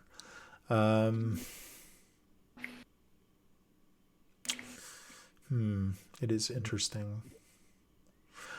She says, unfortunately, I don't think there's any contacts that I could actually give you. Oh. Sad. Sorry. And I'll just need a kiss on the cheek. And she readily, she doesn't even balk at that, and just bends down and gives you a peck on the cheek. And she says, so be very careful. Make sure to, watch yourselves when you're out there. I don't know what to tell you to expect once you reach Celene. So good luck. Well, thank you. I'll certainly find a way to make it back. I'm Good. not quite that easy to put under. Good. Tomas. And she just she smiles and says, I'll walk you. You're welcome. You're welcome. Said I'll walk you out. And so she escorts you guys down the stairs and opens, Mortimer opens the door and says, she says, Timbo, again, it's as a pleasure. And Kiffy, thank you so much for dropping by as well. I hope I didn't put you off too much with my latest acquisition. And she just gives you this smile that is kind of creepy, but also kind of sweet. So you're kind of like, why? And once again, Kiffy, it just goes to, it just ingrained further in you that elves are weird. Or just too weird. In the best kind of ways. Yeah. So, alrighty. So, Grenna, you finally get up to your room, and you just kind of, you're taking your armor and you're placing it down, trying to relax. When Bubbles kind of walks up and says, so, going to Celene, huh? You ever been to Celene?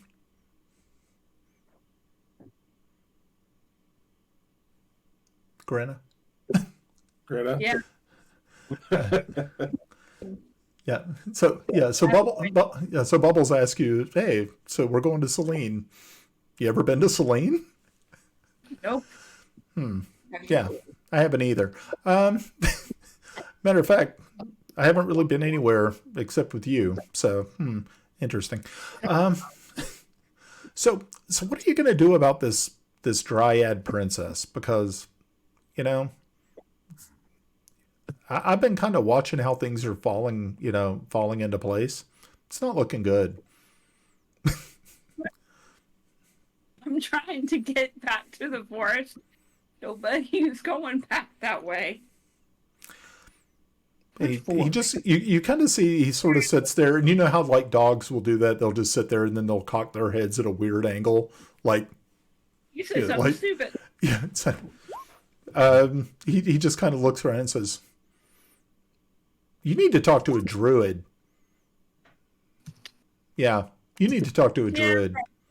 Yeah. You need to find one. I don't know of any.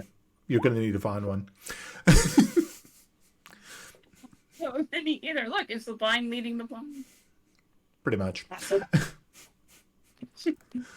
So he just kind of lays his head in your lap, just kind of looks up at you, while you sit there and rub his ears. And he said, do you want me to go find one? I mean, I could probably find one. I mean, I'd have to drag him back here. I mean, Let's go. Of course, I don't want to scare them to death. A lot of people give me weird looks when I walk around here. So, At least I won't get trampled on. Well, true. And then he just kind of looks up and says, so far this whole arrangement, me like hanging out with you, it's actually been pretty cool. I think I'm going to be down with it for a while.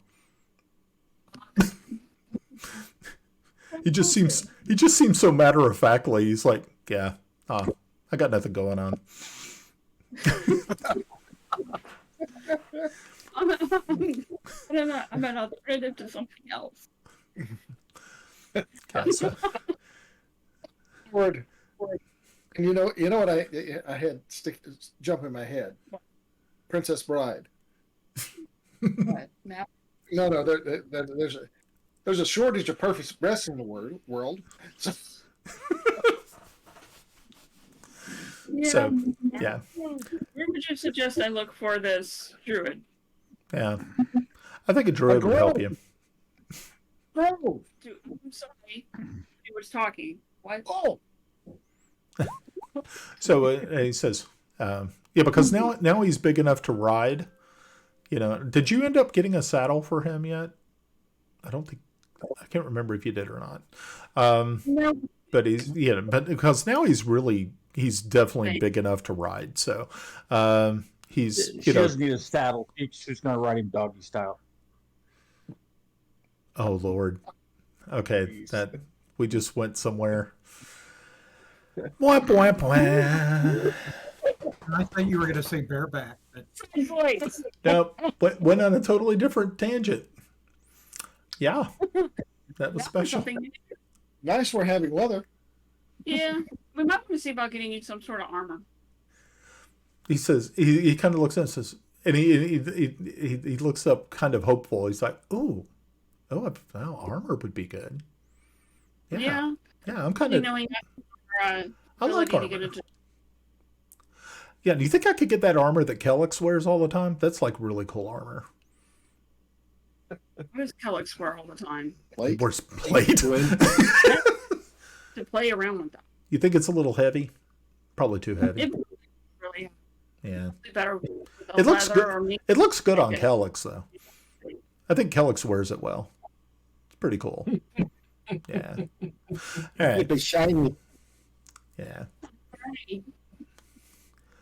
Well, I guess we're gonna go. What time is it? Let's see. By the time that you finally make it back up and everything, it's right around like 2:00. You've been sitting there talking with your dog for probably about 15-20 minutes. Just carrying on casual conversation. Okay, afternoon. Okay, gotcha. Well, let's go see if we can get you some armor, and in the process, I'm Mr. Druid. Yeah. And maybe chicken. I'm down with that. Let's do it. And so, yeah, he just jumps up and, just heads over to the door, just standing there, like he's wanting to go out, obviously. And so you just go over and open up the door, and he keeps pace with you. He doesn't try to run ahead or anything. He's a good dog. But he doesn't say anything once he leaves the room. He's like, he doesn't say a word. But you're like, okay. That's the strangest thing that happened to me this adventure. Let's just go with it. Yeah. Sounds like he's your Mr. Ed. Yeah, because I don't think anybody else has ever actually heard Bubbles. No, I don't think anybody else has actually heard him. So, yeah. Glenn blew Bubbles once. Not the same. It was a bathtub. Okay, so yeah, you make your way out, and as you are heading out the door to the castle, you see a super happy Yarn walking up, holding this really, really sweet looking mithril chainmail, and Tomas is right there, and they're just chatting as they watch you and Bubbles walk out of Castle Oversight. I'm not chatting with him. I'm just walking next to him smugly. Oh, okay. So, yeah, as you can see that, like I said, a happy Yarn and a very smug Tomas. Is there any other kind of Tomas? As opposed to Seems like that's the normal Tomas. So, I'm in character. We didn't hear you. So, Hey, Thomas. I think I could use your help. How can I help you, Lady Greta? We need armor for Bubbles. yes. How much money do you have? By the looks of it, probably more than you guys.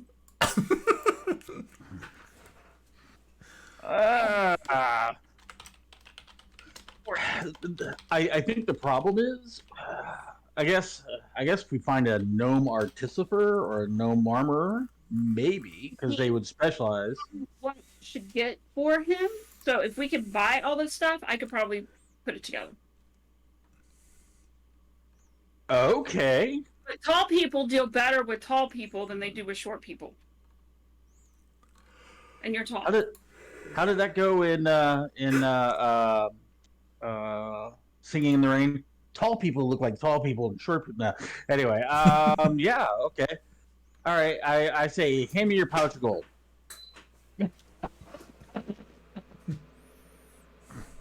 Trust me. Oh, no, you didn't say that, did you? Yes, I did. Oh, wow. Now, Yarn, I helped you. Yeah, you did, and I appreciate it very much. However, Okay. Dude! Okay, well, let's see. I'm gonna put 100 gold. I want a receipt. Receipt. All right. Well, I have 100 gold. I'm gonna go out in the marketplace and try and negotiate. What do you got, Timble? I was going to ask if at any time, Kiffy and I were coming back and found you guys talking. Well, we can always roll a call a perception check, or not a perception check. What is it? Just a percentile.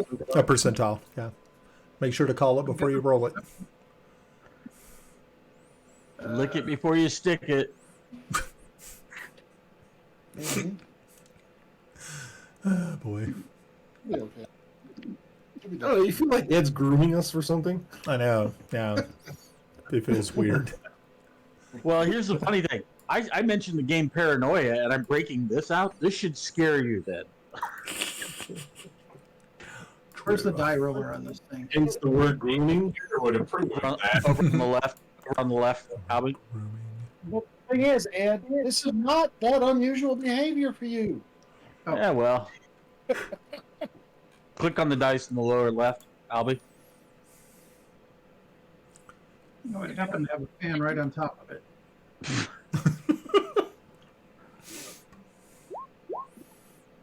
Okay, did you call the roll before you rolled it?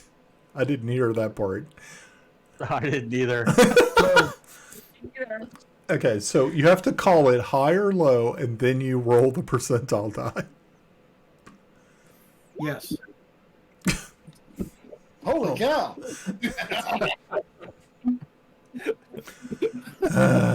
Hi, once again. Do you need me to do it? Okay, so no, unfortunately, you and Kiffy do not run into them on the way out. Well, sorry, Greta, I can't give you money since I have some. But you need a saddle. You need to find a druid. Stirrups. Do what? What did he say? Stirrup. Saddlebags. Oh. Yeah. So He's not there, but so I go off with her 100 gold, and I try to procure parts of armor, Okay. and possibly something that she can use as a saddle. So, Okay. Yeah. and So I rolled a investigative check. okay. Okay. Yeah. Not too bad. You're able to find some a couple of places that have bits of armor that they have either had been working on that just weren't up to standard. And so they give you kind of a mishmash of chain, some very light plate, and also a couple of some like banded mail pieces. And you're kind of thinking that, yeah, I mean, with a little creativity and some knowledge of, kind of sticking things together, you might be able to come up with something useful. As far as a saddle goes, you were able to find something small enough, like a pony saddle, which would be just about right for 50 gold pieces. So all total, it cost you about 90 gold pieces total. And then one last thing, could I get a spiked collar? For you or the dog? Well, that's a good question. Good question. Yeah, you're able to get like a war collar, like for a war dog. Yeah, you're able to get one of those. Yeah, and that will probably run you about another 3 gold pieces. So. All right, so we're right at 100. Yeah. I go back to Grenna and I present them to her, and then I take the collar and I place it around Bubbles' neck, and I say, "This is the great collar of the war dog Bob, because Bob's a war dog." You just kind of see the dog just kind of looks at you and then looks over at Grenna and then looks back at you, and then just this tongue just comes out and just licks the side of your face. But then it kind of like, it doesn't understand what's around its neck because it's never had anything around its neck before. And so it's kind of like, it doesn't quite understand what's but after a while he kind of calms down. So yeah, Grenna, he hands you like this sack just full of mismatched metal.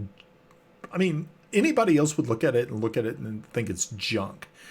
But you kind of take a look and go, interesting. I can do something with this. Okay. I actually have to go pick up my daughter from dance. Oh. Should be right back. Yeah. So while I'm gone, let me be working on the armor. Okay. Yeah.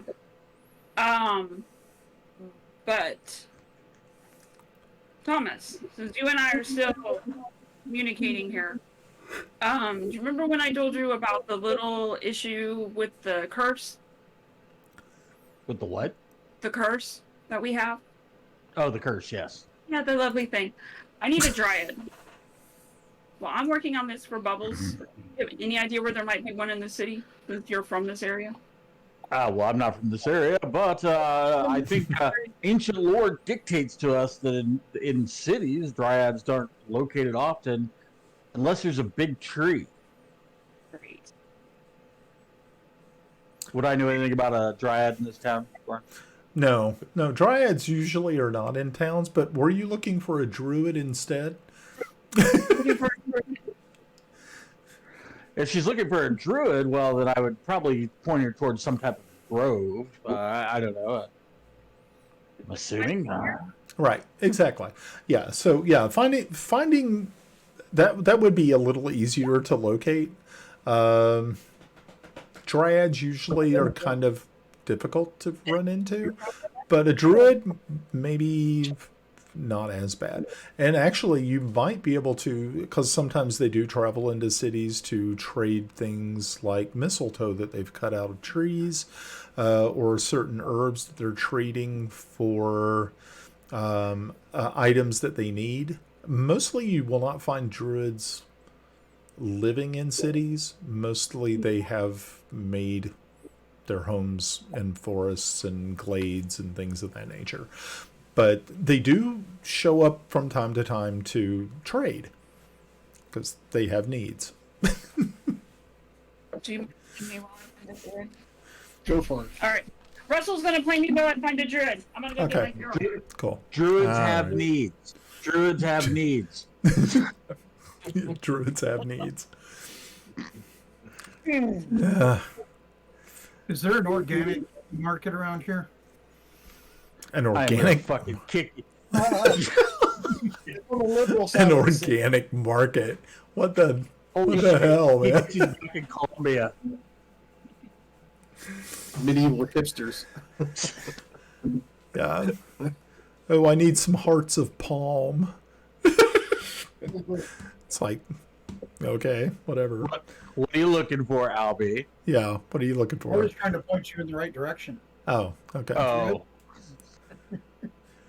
It's like, well, maybe she's off on a side quest right now, finding her druid. is there a park? See if there's anybody hugging a tree or something. If it were Colombia, that's a whole different place. Everybody's popping up. Yep, we know where that's at. Yes, we do. Okay. Needle Park. Anyway, that being said, all right. So Ruby Park to you, buddy. Okay. So, yeah. So after everybody is kind of going around doing their sort of things, everybody meets back up at Castle Oversight. And I need to go find the Archmage. Alex needs to go find the Archmage just to kind of okay. ask him a favor if he has already been told to do so. Okay. Cool. So, yeah. Is anybody else going, or is it just Calyx going up to talk with Entero? I'm assuming we've probably been all kind of scatterwampy all Yeah. over the place. Y'all have been He's the kind of one like that all kinda- over. Yeah, because Calyx didn't go to the market at all. He just kind of he just skirted around that to get to the temple, and then he came back. Okay, so Calyx, you end up once again ascending the staircase to the wizard's tower, and again you find Entero sitting there at his workbench, and he hears you approach, and he's like, "Oh, yes, Major Calyx, welcome back. How can I help you?" Ontero, I'm not sure if you have heard or not, but it looks like our little band is off to Celene. Oh, Was wondering if you could help us get us at least to Greyhawk again. Using your yes, Your yes, services? I can get you to Greyhawk, no problem whatsoever. There's a Celene, you say? in the morning. I'm sorry. Celene, you say? It's Yes. been many, many years since I've been there. Interesting place. So, tomorrow morning, I'm sure I'll be awake by then. I usually get up early. Just come on up and I'll make sure that you and your team get to where you need to be. And then he turns really quickly and says, "Hey, before you leave, though, I want you to take this with you." And he hands you this vial, and it's got this weird silvery, like metallic looking liquid in it, and he says, "No, don't worry, it won't hurt you or anything. Matter of fact, I'm trying to test out a new recipe, and I need someone to give it a shot. And I figure you're a stout, tough warrior, and you would be the guy who would be able to tell me what happens when you drink it." Can I leave? What is it, or what is it meant to do? You know, that's a good question. But I have it on good authority, because Bilius was the one who gave me the actual recipe, that this will give you, it's a combination of two different serums. One will allow you to go invisible, but then it will also give you the chance to fly. So it's kind of an interesting sort of elixir. I haven't named it yet. I'm not really too sure what to call it. It's just so strange. I would call it inflizible. Inflizible. Now he says it's never been tested. I don't know if he has tried it yet, but I did try it on a mouse, but the mouse disappeared and I couldn't find it. So I'm not sure where the mouse is. So you don't know how long this could last? No, I'm not really too sure about that either. I think it would wear off after a time, and of course a mouse would just go wherever it wanted, especially a mouse that could fly. It probably flew out the window or something. I haven't seen it since, so it's probably fine. Okay. Would you be okay if I wait to test this, or are you looking to test this now? Oh, no. At your leisure. Don't rush. Yeah, it's like, and just think, even if you don't want to try it, let's say if you're in a tavern and you just wanted to play a trick on someone, maybe, no, that's too evil. Okay, Kelly kind of does smirk at that. And here I am. So he's just kind of, here I am talking about doing bad things to a paladin. Oh, how absolutely terrible I am. Yeah. But you said you have been to Celene, but not in a long time. How long ago was that? Oh, let's see. I was a young lad, really. I was actually traveling with my master. Oh, gosh. You're looking at close to almost 70 years ago. And he says, yes, that's the last time that I was there. I was probably just a wee lad at the time. What do you know? What do you know of the family issues between, and I can't remember the names.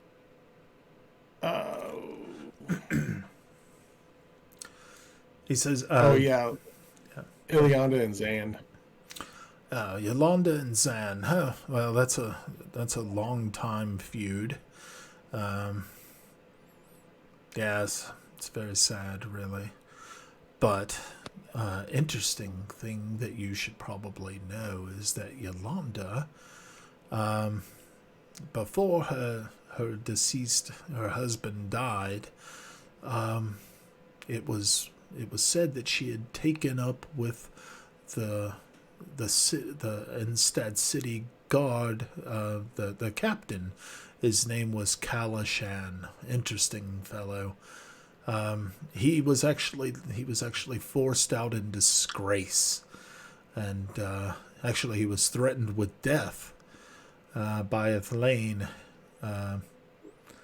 It's many years ago, maybe 300, 400 years ago or something like that. You know, them elves, they have such a long lifespan. It's incomprehensible to us. Well, maybe some. Yeah, it's like, but he says yes, an interesting fellow. What was the name of this guard? Kalashan. Interesting fellow. He was very handsome. From what there were tapestries. It was foretold that he was actually on tapestries until the king found out of his wife's dalliance, and he had them torn up, pretty much erasing Kalashan from the entire history of Innstat. Very sad. Very sad. Okay. Well, it seems like we're meant to go there to hopefully, have these two cousins come to terms, so we can, so that now I'm forgetting. And so our country, which I'm having a bad day today. Oh, yes, can gather more allies. Intriguing. All right. Well, again, thank you for your help, and I'll let you know how this vial goes if I we have the time to test it. And tomorrow morning is good to meet. Yes. Tomorrow morning, just arrive, and I'll make sure you get to Greyhawk without any issues. Okay, cool. Until the morning, thank you again. Yeah, he turns back to his workbench and gets back to it. And you pocket the weird silvery serum, and Kellex kind of smirks and would think, I wonder what Grinna would look like on a flying invisible warg. with armor.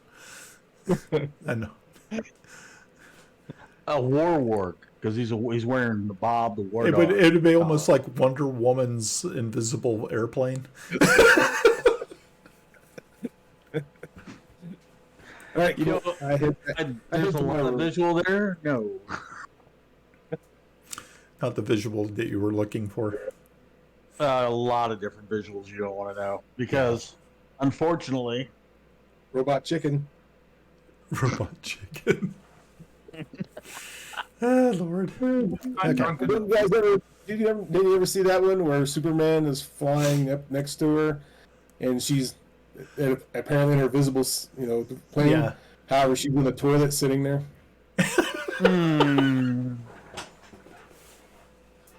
Nice. All right. Kellex goes to his room to prepare for the morning. Okay. Good. Is anyone else doing anything before turning in? Or Tomas is gonna see if he can rent a set of bagpipes and play them from the Talus Tower before he goes to bed. okay. Do you know how to play bagpipes?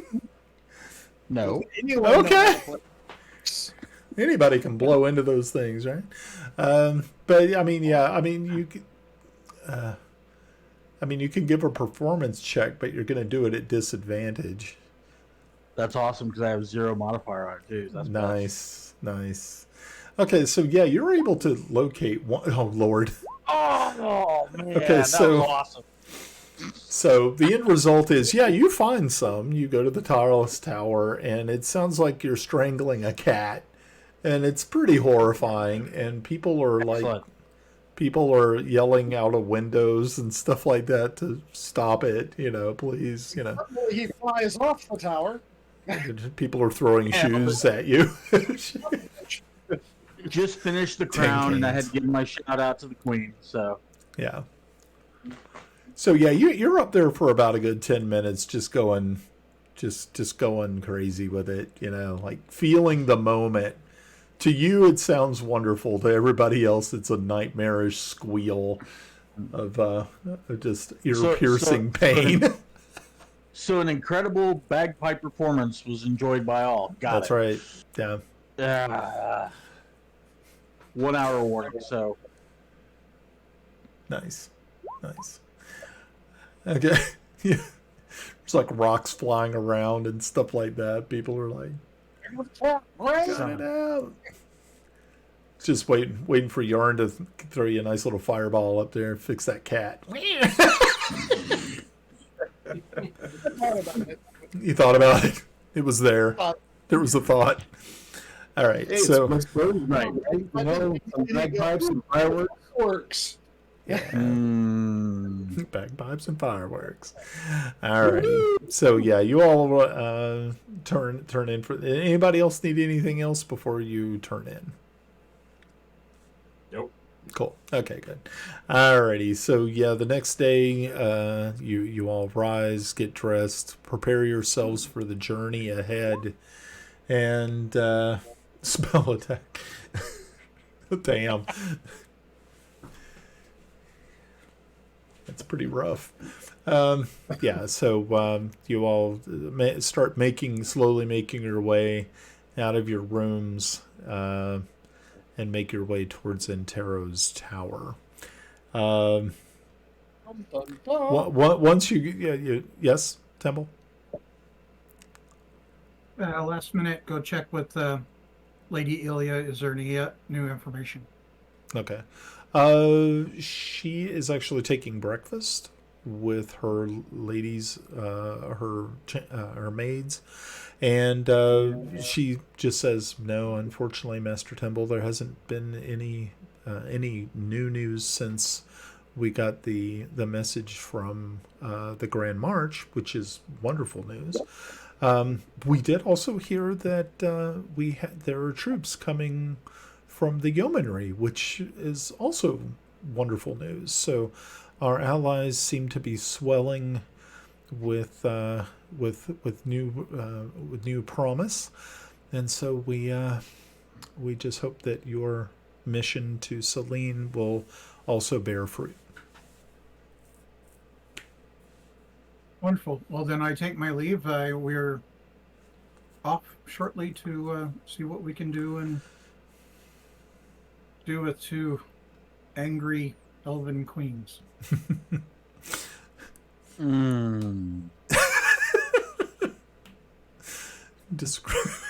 I heard that, Ed. Okay. So, yeah, you all make your way up to Antero's tower. He is standing there awaiting your arrival. He's like, "Oh, wow, you all are very, very, very punctual. I was about ready to sit down and have a bowl of this delicious gruel that I've made. And, but no, that can wait. That can wait. It's got to cool anyway. It's kind of hot." And so he said, "Just stand inside the circle here and we'll get some things started."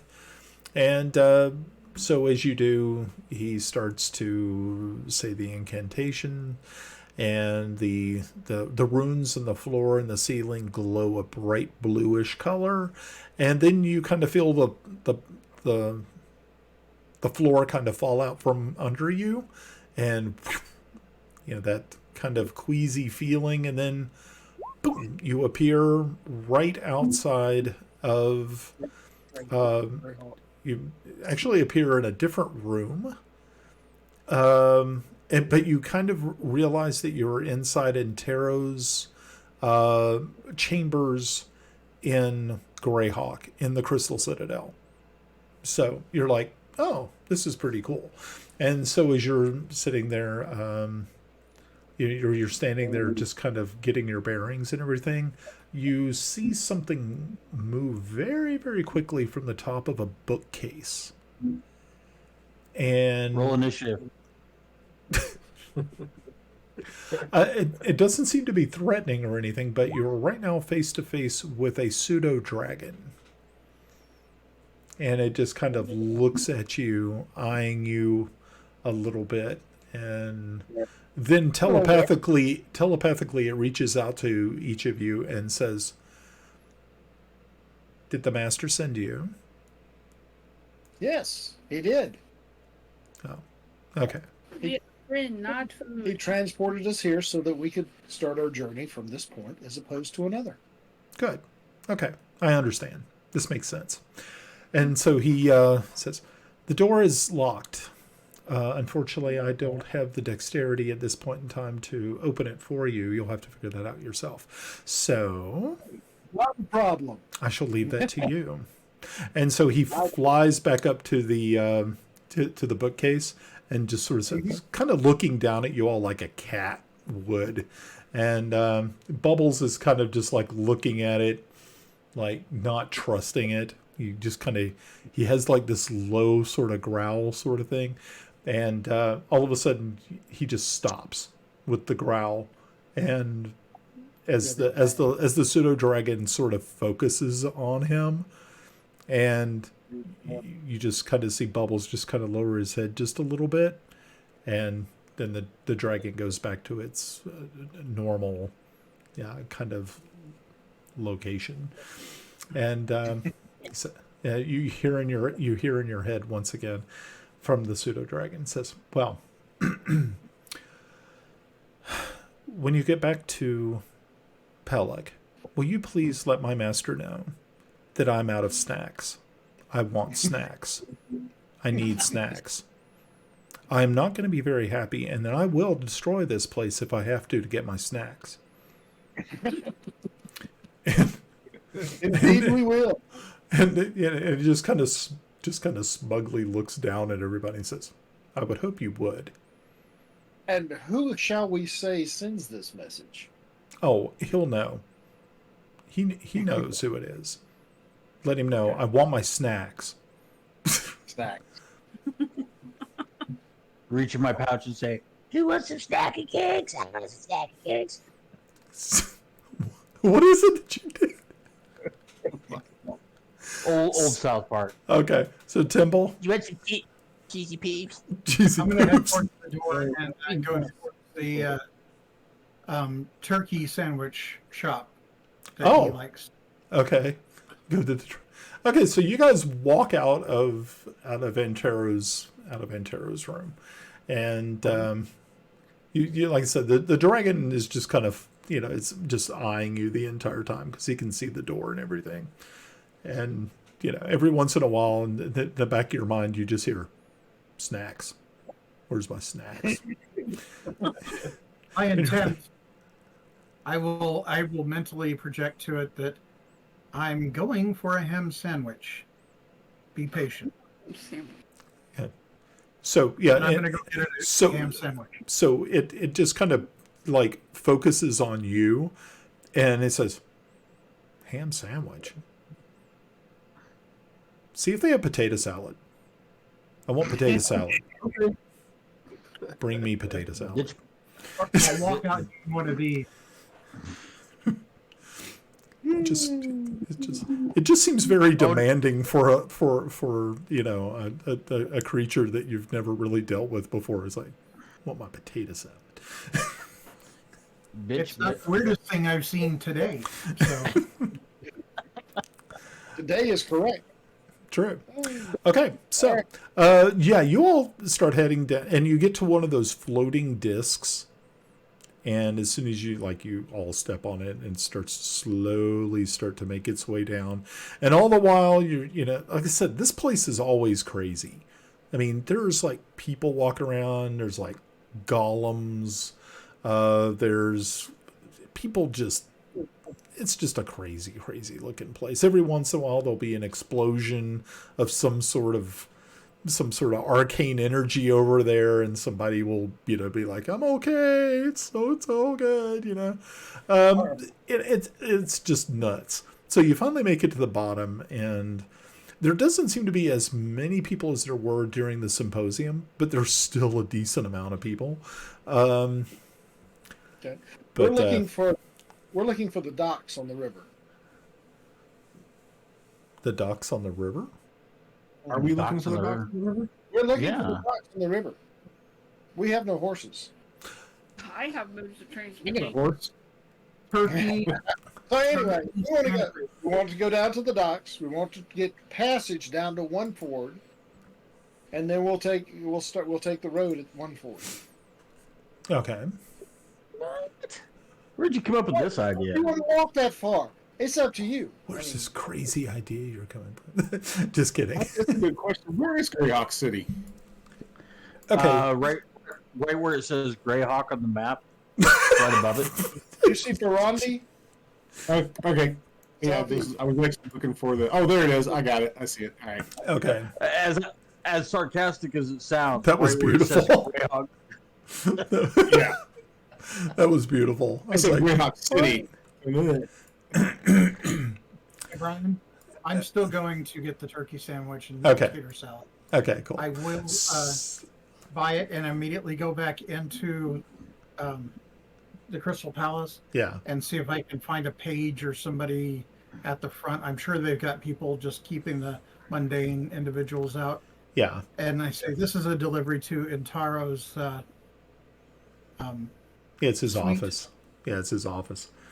And so they're like, "Oh, yes, sir. We would be happy to drop this off." And I mean, they kind of look at it, and it's a ham sandwich. Well, I mean, you're just dropping off. Are you dropping off the ham sandwich too, or just the No, I'm doing potato both, salad? the turkey, Okay, the cool. Turkey sandwich. The Turkey sandwich. and say Okay. it's for the Guardian. dragon that's inside. Oh, they went. Oh, yeah, yeah. Yeah. No, we know Antero's little friend. Yeah. All right. Well, that's good. And then I'm off to follow these Lucas around. And so they take the little box that you have, and you see one of them walk over to the floating disc and go, it goes up, and so yeah, you head back out to the to all your. So we need to get from Greyhawk to Hardbuyer. Is that what you're saying, Russ? Well, no, we get on. We take the river. Uh-huh. Take a boat down to One Ford. I'm trying to see where One Ford is on here. Yeah, it's just like directly south. Yeah, west. where it says One Ford. There's One Ford. There's Two Ford. You got 2 Ford and 1 Ford. Ah. Just go south. Hardby is way south. Is about a quarter of the journey further than 1 Ford. We're heading Yeah, to but- Instad, right? Do what? Our destination is Instad. Yes. Inside, yep. Okay. Yeah, and we'll take That's, the road from 1 Ford through Narwhal to almost to Ostberg, and then down through the fairy kingdom of Celene. Okay. Can We'll see. we go My north to argument- the Gallows Corner? Because I hear they have gallows. On a Yeah, corner. but if we take it all the way down to Hardbuy and then go to Safeton, we're literally almost directly across rather than coming down. We can actually save some time and cut across. There's Safe- no road from point A to point B. What's that? There's no road from Safeton to Instead. a Well, road versus going on Ferry Woodland. We've that already would got. be- The woods for their elves. I agree with Yarn. We take the ferry down to One Ford, and then take the north route all the way into Celene until we get to Ostervik, and then go south. Okay. It seems Yeah, like seems like the fastest route. But Tomas is welcome to go his way if he wants. Oh well, hey, I'll take my mithril and my doggy armor with me then. But that's between you and them. You haven't bought me anything, not even a drink. So I Yes, think I- tomorrow, actually, there I gave you a house. isn't a from Safeton. There's not a straight westerly route. Yeah. Well, we get in the woods, and I'm sure the elves will capture us and take us there. Well, you're half right. You're a super All right. Okay. Actually, I guess my question for Brian is, where is exactly the border between the Celene and Greyhawk? That's a really Where good point. do we have to present our paper? Well, Dunmarsh? most likely, Narwhal, right at Darnmarsh. Yeah, right out of Narwhal would be my guess. That line right there. yeah. Most likely, if you make it to like Ostwerk, once you cross south of Ostwerk, is where you're probably going to end up having to, talk to somebody. There will be somebody waiting for you. Yay! I forgot about the gnarly forest. Yeah. It's gnarly. Gnarly, dude. Okay. All right, so I guess we need to. I'll let Yarn as the sailor of the group go chart us a boat. Yeah. Or, ferry. A serviceable vessel as opposed to some that are there. You mean like the little tiny boats that you guys took through the Rushmores? Yeah, I didn't have anything to do with choosing those boats. Oh, yeah, I don't think we had a choice. And those boats just blew up at the least provocation. Yeah. Good times.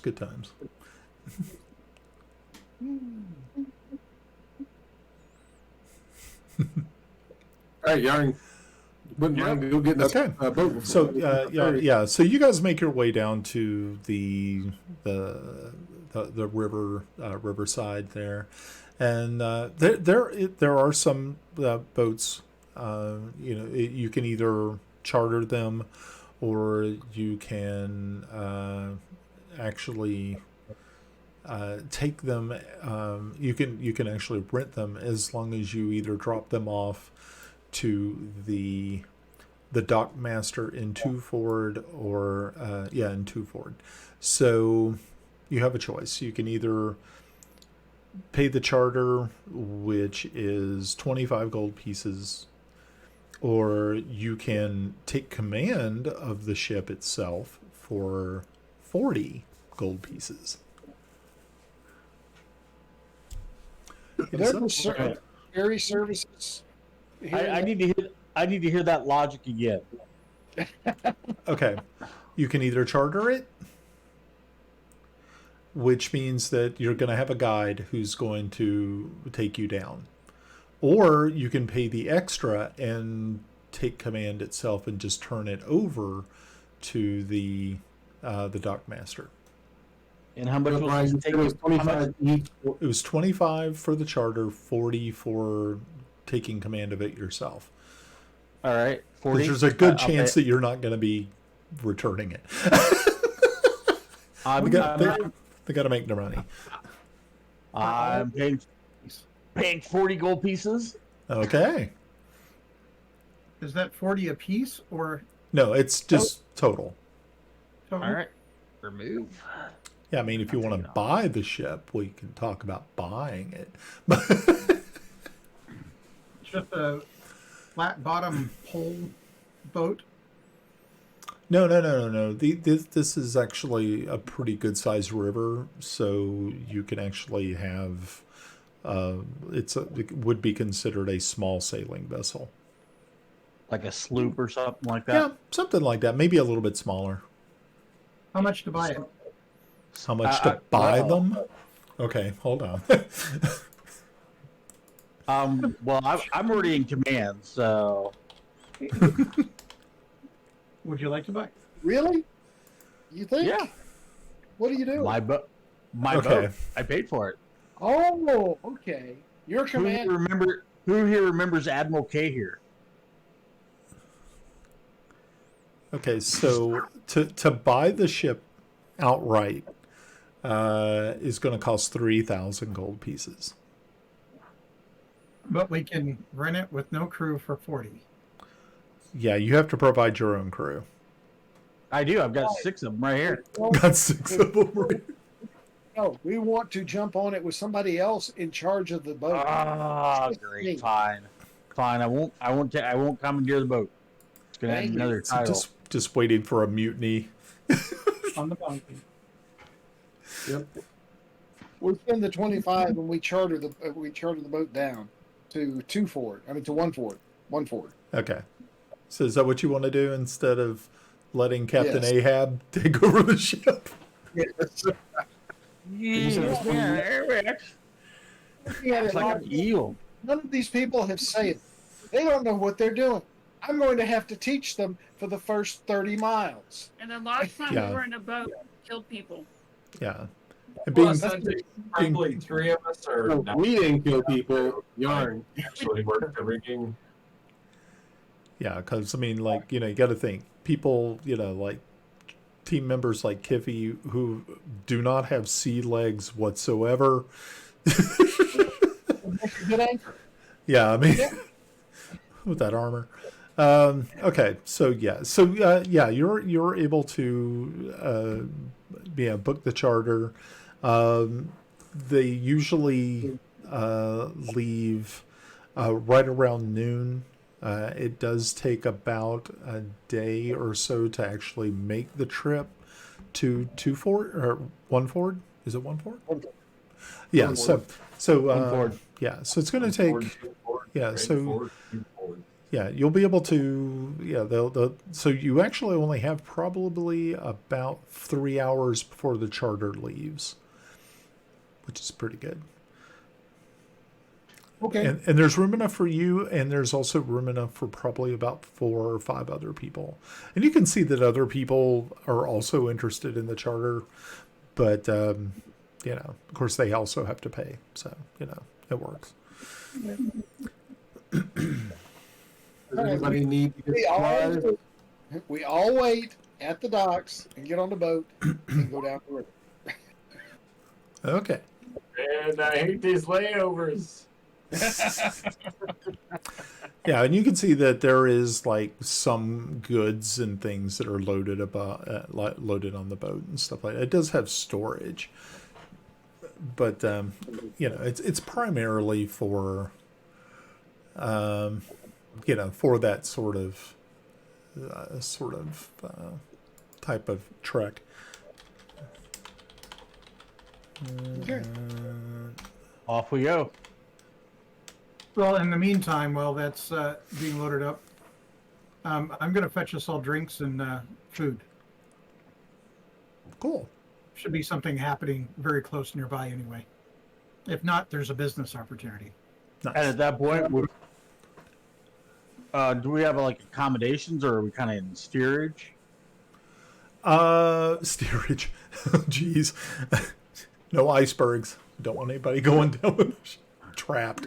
No. It's they do have kind of like a cabin sort of thing set up, but it's very cramped. It's not. This isn't the type of ship that you're going to be like spending long amount of time in.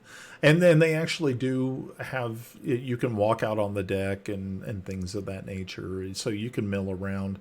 They're like hammocks set up so that if you wanted to nap, or sleep, you could actually, you could do that. But it's other than that, there's really not a lot to do on board, unfortunately. Nap. Oh, nap. Nap. Yeah. Yeah. Pretty much.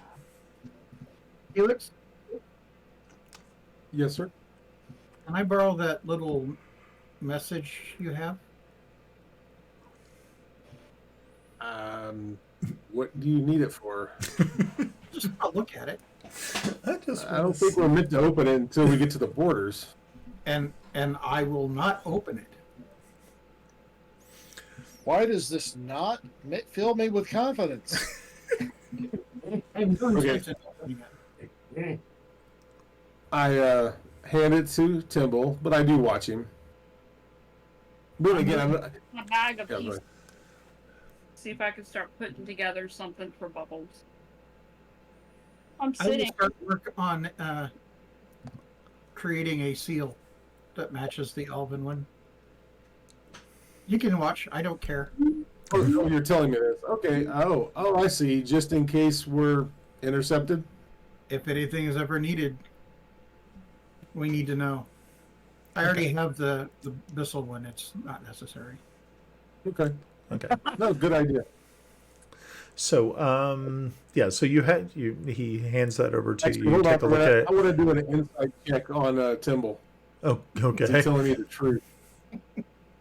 Feel free. Because I am. But you'll never know because it's different. I wouldn't know anyway.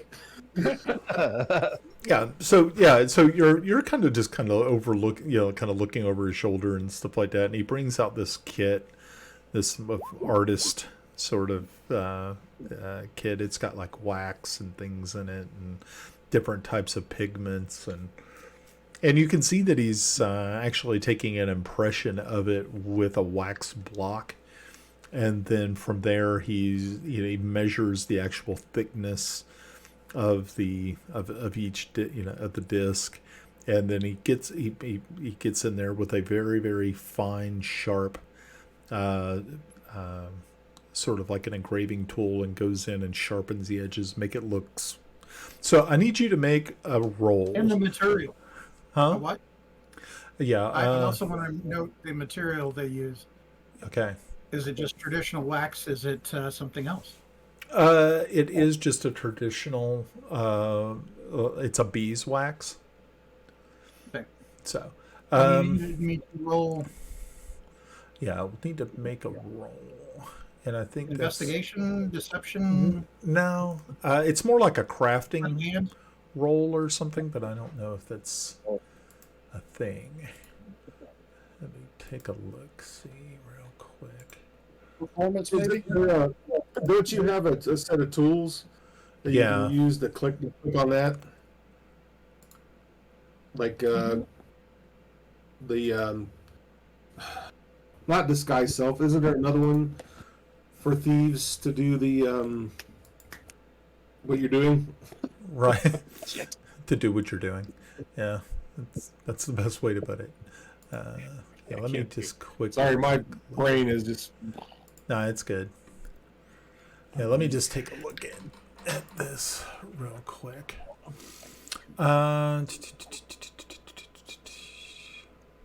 Wouldn't say it's a performance. It's more like. Well, as I have Master of Intrigue, which is the disguise kit, the forgery kit, and gaming. Forgery kit. There you Okay, go. yeah, use that. Yeah, that's cool. That'll work. Oh, well, there you go. Nice. Not that we're going. Okay, so was that it? Was the 5? No, that was when he was questioning my Oh. Oh, okay, yeah. Right. integrity. Yeah. Okay.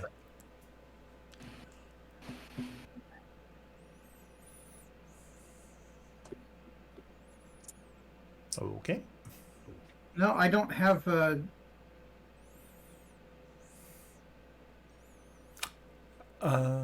don't see a disguise or the forgery kit. Not in your inventory. No, because my thoughts were is I didn't put one in there specifically because it says I have one. So Interesting. I let's- do have my painter supplies. Okay. Yeah, But it use, doesn't have use anything that, to click. use that instead. See if that'll help. And so I kind of looked it up real quick, and people are saying to use it as a deception. Oh, Like a okay. deception check. Okay. Yeah, that's fine. Deception works. You want to give that a roll? All right. Okay. Very good. All right. That works. Yeah. So yeah, you're able to craft it in such a way that it looks like an exact replica of that. I mean, even down to the the different cuts and how it looks very professional. You're thinking that it would pass inspection. Grinna, so you're going to use your tinkering or whatever its skill is to see if you can put together some sort of armor for Bubbles? Yeah. Cool. I think. And I make sure I get the documents back from Timble. Okay. What are you thinking? What do you take me for?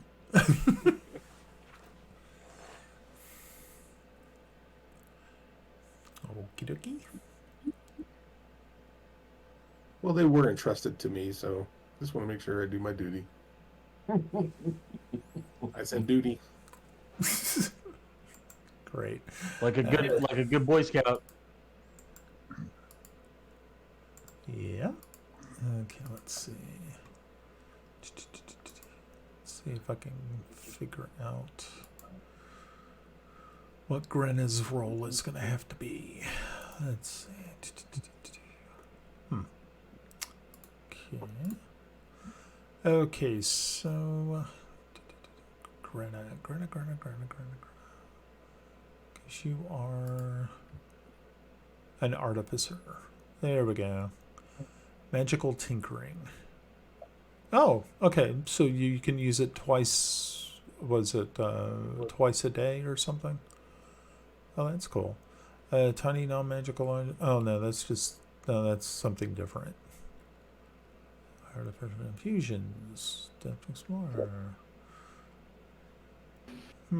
Interesting. Does it really say anything about actually putting armor together? Participator. This kind of goes away from, it used to be in like 3.5. There were all kinds of rules for crafting. Yeah.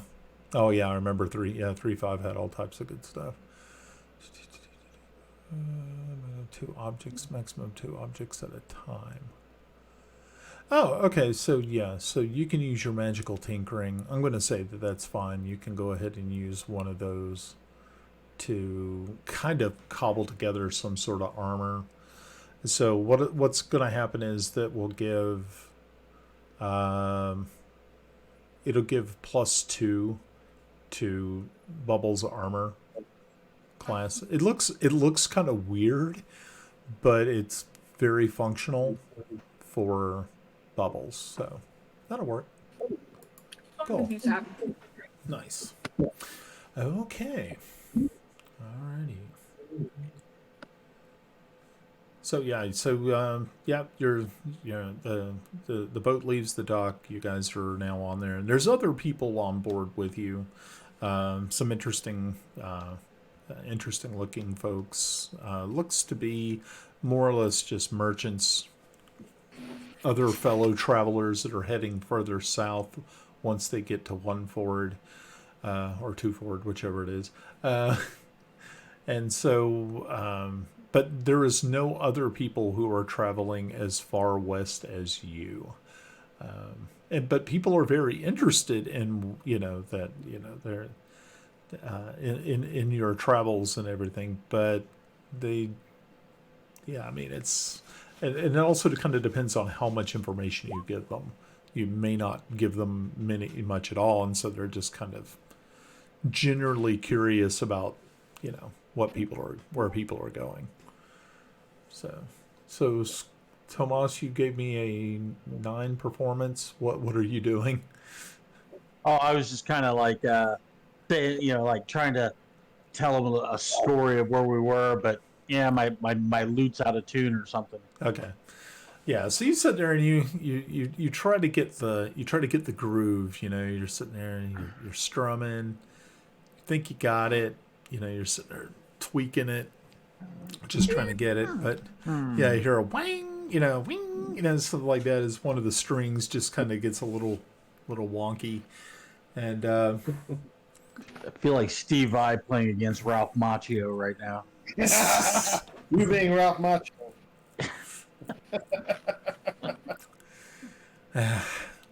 Well, it seems that all of that detuning of your loot's working. Oh, wow. So good. So right. All right. We're at the 15-minute warning, Brian. Okay. Yeah. So I guess this is probably not a bad place to kind of wrap it up for this evening. So, as we're going there, I'm going to toss beef jerky to lure in a dragon turtle. Oh, okay. Great way to end the entire campaign. What? No, they never made it to Celene. They were killed by a dragon turtle. Oh, we could take a dragon turtle, I think. Dragon turtle and its minions, the Drow Shadow Blades. Drow Shadow Blades riding a dragon turtle. God, that would be just lovely. Yeah. Turtle drow. Drow turtle. Undead dragon turtle drow, please. Undead dragon turtles.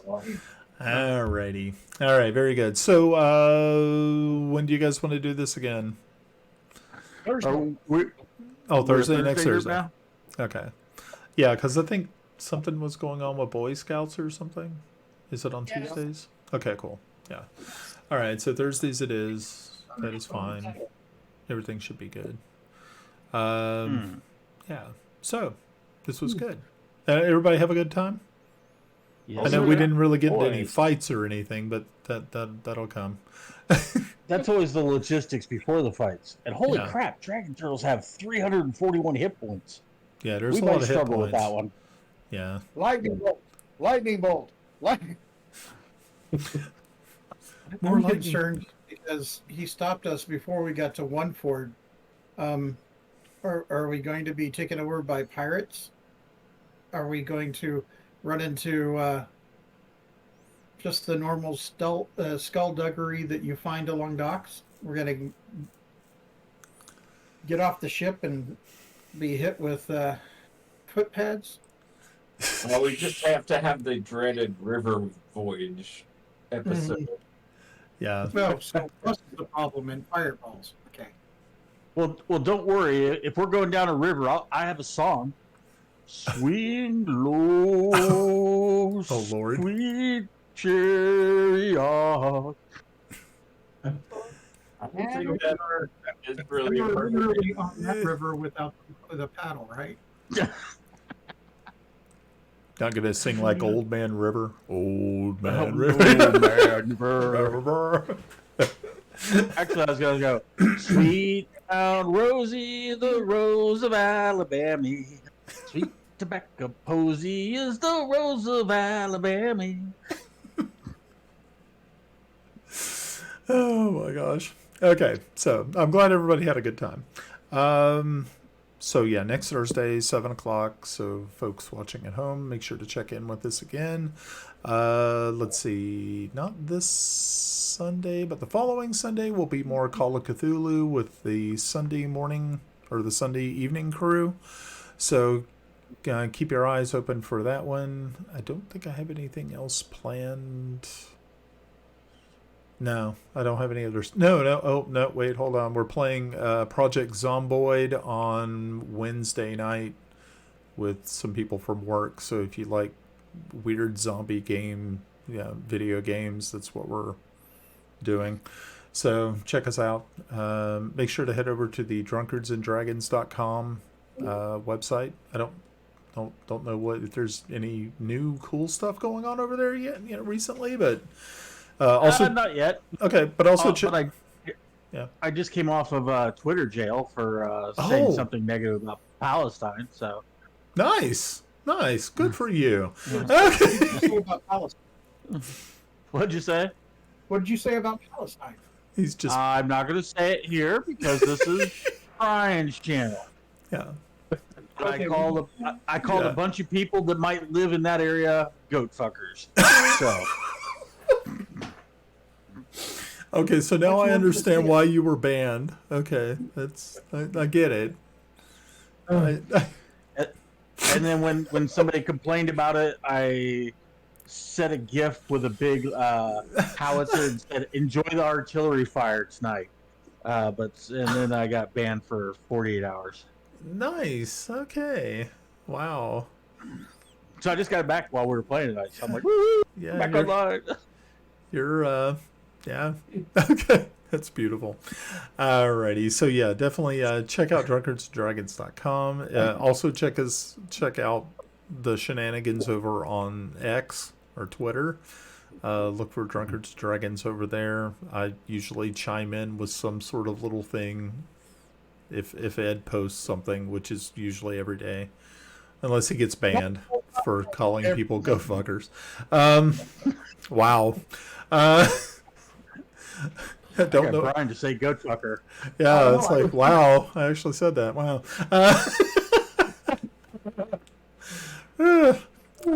Yeah, so if this stream doesn't show up later on YouTube, you'll understand why. I think they frown on that. But that's why it's 18 plus. Goat fucking. Yeah, Goat fucking. Yeah. don't bang your goats or whatever. Yeah, goats are, Alrighty. Goats are food, not Yeah. fun. Wait, what? What'd you say? Goats are food, not fun.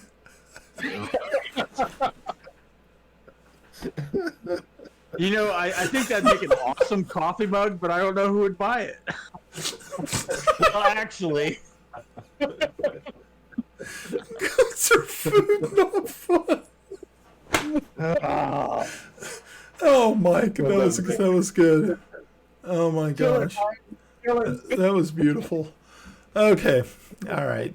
Everybody have a good night. Anybody have any famous last words before we leave? Goats are food, not fun. Well, if you're gonna put Storm in the castle. Oh, jeez.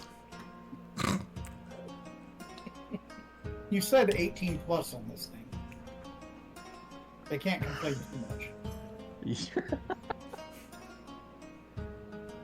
Oh, well, they could, but who cares?